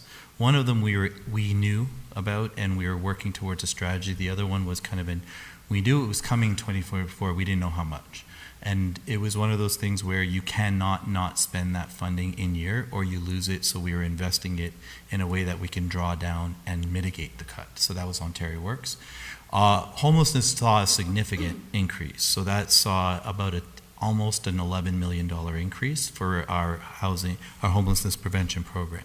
However, we just got word from the federal government that we're going to get a significant decrease in the third and fourth year pocket of the homelessness funding we released federally. That's an 85% cut. So while, a very significant one across Ontario. So these are places where we are advocating through a collaborative 47 service managers came together through OMSA and through AMO on that Reaching Home cut that we all got hit with. Now, year 1 and 2 are protected, so we have 2 more years of the funding at the higher level. Then it's coming down. We suspect that funding will be reallocated to a fewer cluster of service managers to deal with things like encampments and outreach. So we're bolstering our outreach and encampment data from now to start working our way towards a strategy to demonstrate that we need every penny of that funding. So we can talk about working together on advocacies for those, because those are ones that will be very, catastrophic if they stand. And then again, for housing services, it's been a legacy of flow-through funding through ending of operating agreements, so that we don't receive any municipal or federal governments on the community housing stock. What we do receive, though, is Ontario, OFI and COCHI, which are 2 time limited programs. We put those all usually towards rent supplement programs that are sunsetting. So we have 4 sunsetting rent supplement programs in the next 2 years, but we've been able to strategize how to replace all of them with different funding so that we do not have a tax burden on the county or the city. It's a different mixed bag. It's quite complicated because they're all legacies of many different funding programs over the last 25 years.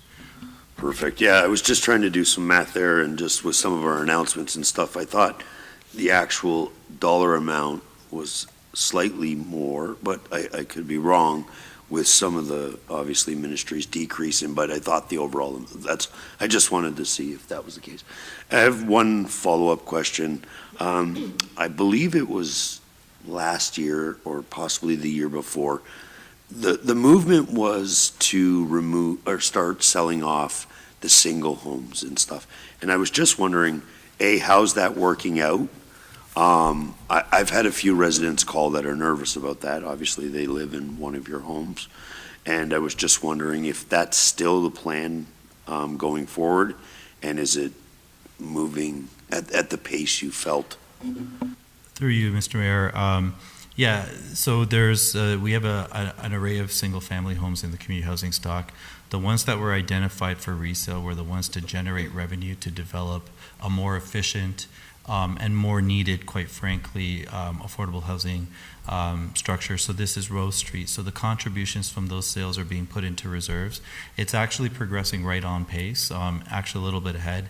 We also had a very conservative average rate of sale amount that we were budgeting for, and so far we're seeing an above average sale. So the market is driving actually good revenue for that will help, again, drive down the overall capital burden on that larger development. However, we don't have development charge money anymore from Bill 23, so that revenue will help, but there's still a huge funding gap on many of our projects moving forward. sometimes we get an announcement and it sounds like it's going to help out a lot, and then when you look around from the other four ministries, it probably adds up to just about the same in cuts. But certainly we've been trying to plan ahead. We've been trying to be very creative and strategic with how we replace those cuts with eligible programs where they are eligible.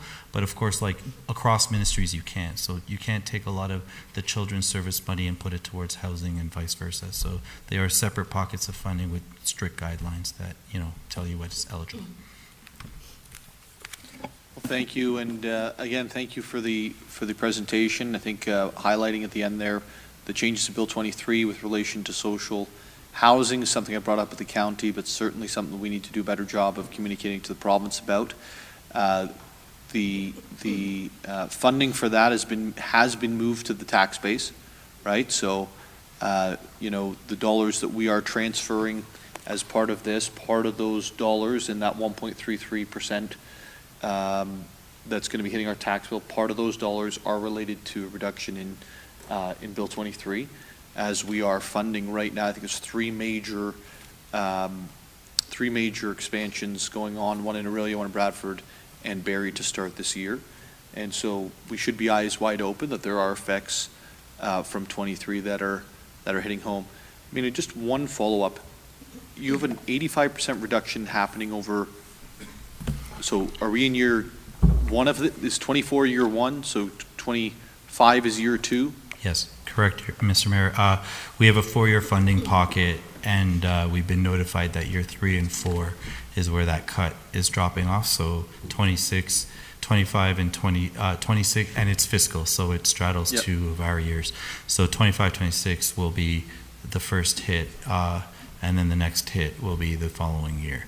However, we do anticipate, with our communications with our partners at the federal government on a staff level, we anticipate some other funding opportunity arising, but it will not be open for all of the participating communities. So this is where we're focusing on our attention on our data, because it will be data driven. We've seen over the last 7 years of the different types of iterations of Reaching Home that they're asking us to enter data through their HIFIS program in order to establish the funding we get and keep. So this is what we've been hammering home. Every funded agreement must enter their HIFIS data. This is the part where we're really going to be diligent about in the next couple of years to build that data set, right, to make the business case that we need to. Wonderful. Thank you. Sorry, one more? Sorry, is that okay? Yep, yeah. Okay, so thank you, and through you, I will keep it brief, I promise. Thank you for the presentation. I do have a number of follow-up questions, so maybe actually the other partners, we had the opportunity to meet one-on-one to talk about some things, and I'm just wondering if that would be an opportunity here before we meet again, if there's an openness or willingness to do that. I'm feeling a little bit discouraged, as you know, we're throwing more and more money. We keep asking for more and more money for things like the community services. And again, I'm not necessarily seeing the value, and I'm not trying to be critical. I just feel like we keep throwing more money at things. And to your point earlier, Mayor Nettle, I would love to see a value for money, or what's the sort of effectiveness of the money that we're spending. For example, the dashboard is great that we have, and I think this is great. The outreach teams that I've heard about are great. Well, I went out Monday night to look at the outreach teams and what they're doing. They were going for a leisurely stroll. They had no supplies, there was no blankets, and I was with another, volunteer organization. We've got food, we've got blankets, we've got hot pockets, we've got tents. We interacted with about 40 unhoused people. The outreach teams from the county interacted with none. So it's things like that you get discouraged, because I think, how effective are we? We have lots of money and we seem to have good initiatives, but I'm just not sure the oversight right now, and that's where I feel a disconnect from the city and the county. So I would love a follow-up, and happy for you to have the floor. I mean, I've commended you in some of your initiatives that you've done before, but for me, it's really that value piece that I'm not getting a full picture of at this time. Yeah, happy to meet directly. I do want to flag for this budget act, there was actually a reduction of $50,000 for community services this year, not an increase. Secondarily, like, our data is driven not anecdotally, but systematically across the county. So we can and we will be sharing kind of our outreach data. One thing I do want to flag why the outreach is different is our funded pockets from federal and provincial governments do not allow us to fund our outreach and offer tents and food and supplies. They're more around housing help and housing engagement to get people housed. So there's a little bit of a difference of it, but HIFIS captures every interaction. So we can certainly share that data. We are working diligently on how do we capture that data in a dashboard so you can see the effectiveness of the outreach team. But I do agree, there's a lot of work on compliance that needs to be done, no doubt about it. We are very focused on that this year. We've built our new funding agreements that have a lot more transparency and accountability built into them. And that's why we launched the database, so that we can demonstrate where we're doing well and where we're not. So happy to talk in details and show you the value for money on that breakdown. Sure, let's do that. Thank you. Thank you. Well, thank you again. Warden, we always enjoy having you in town, so you're welcome back anytime. And hope that that drive back to Ramera is one that's safe and sound. You never hear me say this, but the roads were actually worse on the Ramera side tonight when I left home. So, so thank you for having us. Thank you so much.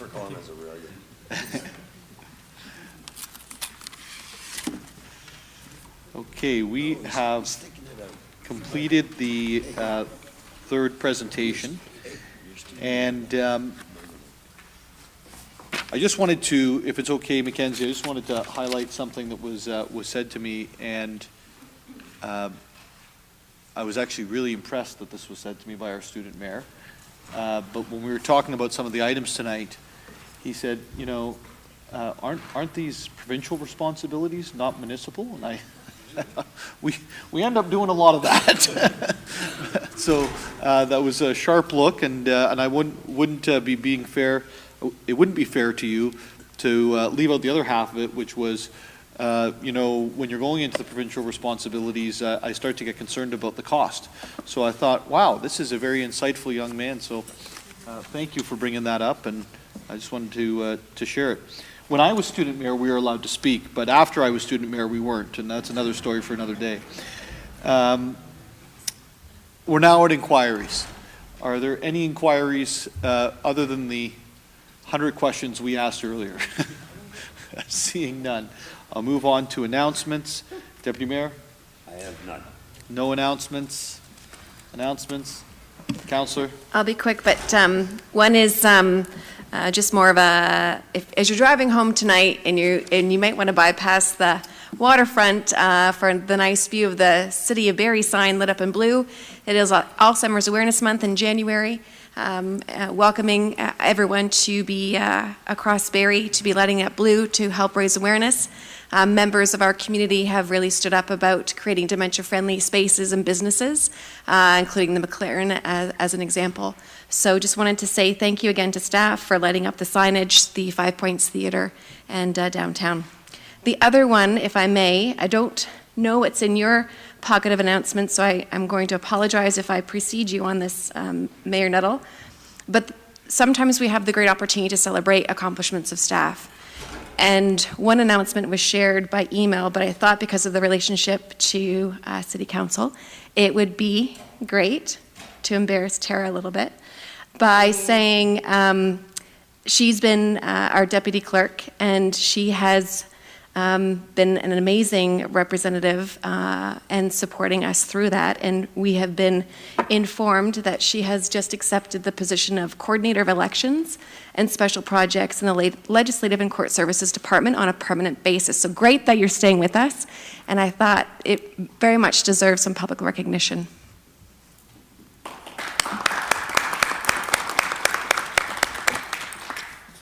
Thank you, Councillor. Any other announcements around the table? I'm not seeing any.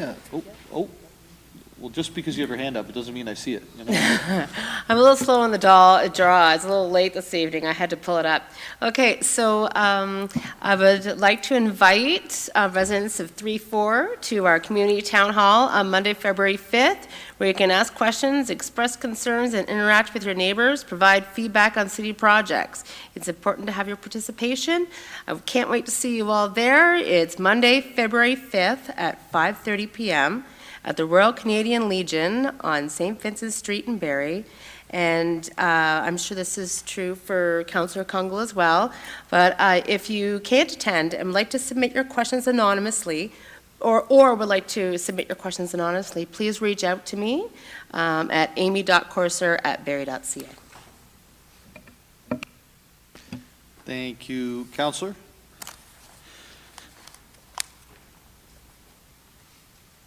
Okay, so the City of Barrie will be making transportation improvements on Bayfield Street and wants to hear from residents, including what the city should prioritize for the future. To learn more and share your feedback, please visit buildingbarrie.ca/Bayfield study. The City of Barrie is well on its way to reaching the provincial target of 23,000 housing units by 2031. From January 1st, 2023 until the end of December, the city had 1,809 housing starts, exceeding the annual provincial target of 1,687. The city has launched a webpage to track Barrie's progress in meeting building and planning targets publicly. To see the updates on these targets, visit barrie.ca/building progress. The City of Barrie General Committee meetings will be held on January the 24th, 2024. And just one other item I wanted to highlight for members of council. Today was able to attend a luncheon with the Empire Club where we heard Minister Fraser speaking about some of the challenges that the country has on housing, as well as the opportunities that he sees working with municipalities, and got some good feedback from him after the meeting. So I think over the next number of weeks or months, we'll be able to get an answer from the feds as to what the funding program will look like for the City of Barrie. But I will highlight one piece that hopefully we don't fall under, that was mentioned during the speech, was that not every municipality is going to receive money. And so there will be the pocket that's been identified, an envelope of $4 billion. That doesn't mean it'll be $4 billion equally passed around municipalities. And so there's a need to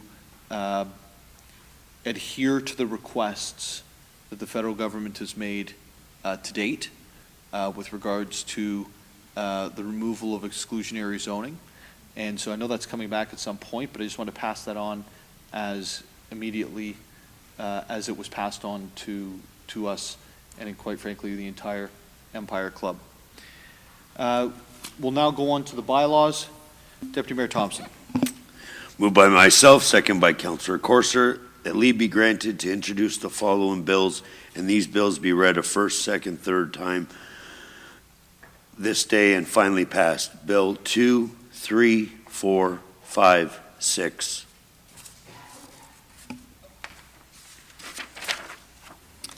It's moved by Deputy Mayor Thompson, seconded by Councillor Courser, that leave be granted to introduce the following bills, and these bills be read a first, second, and third time this day and finally passed. Bills 002 through 006. Any questions or comments with regards to the bills on the floor? Seeing none, all those in favor, they carry. Deputy Mayor Thompson. Moved by myself, second by Councillor Courser. Leave be granted to introduce this bill, and this bill be read a first, second, third time on this day and finally passed. Bill 7.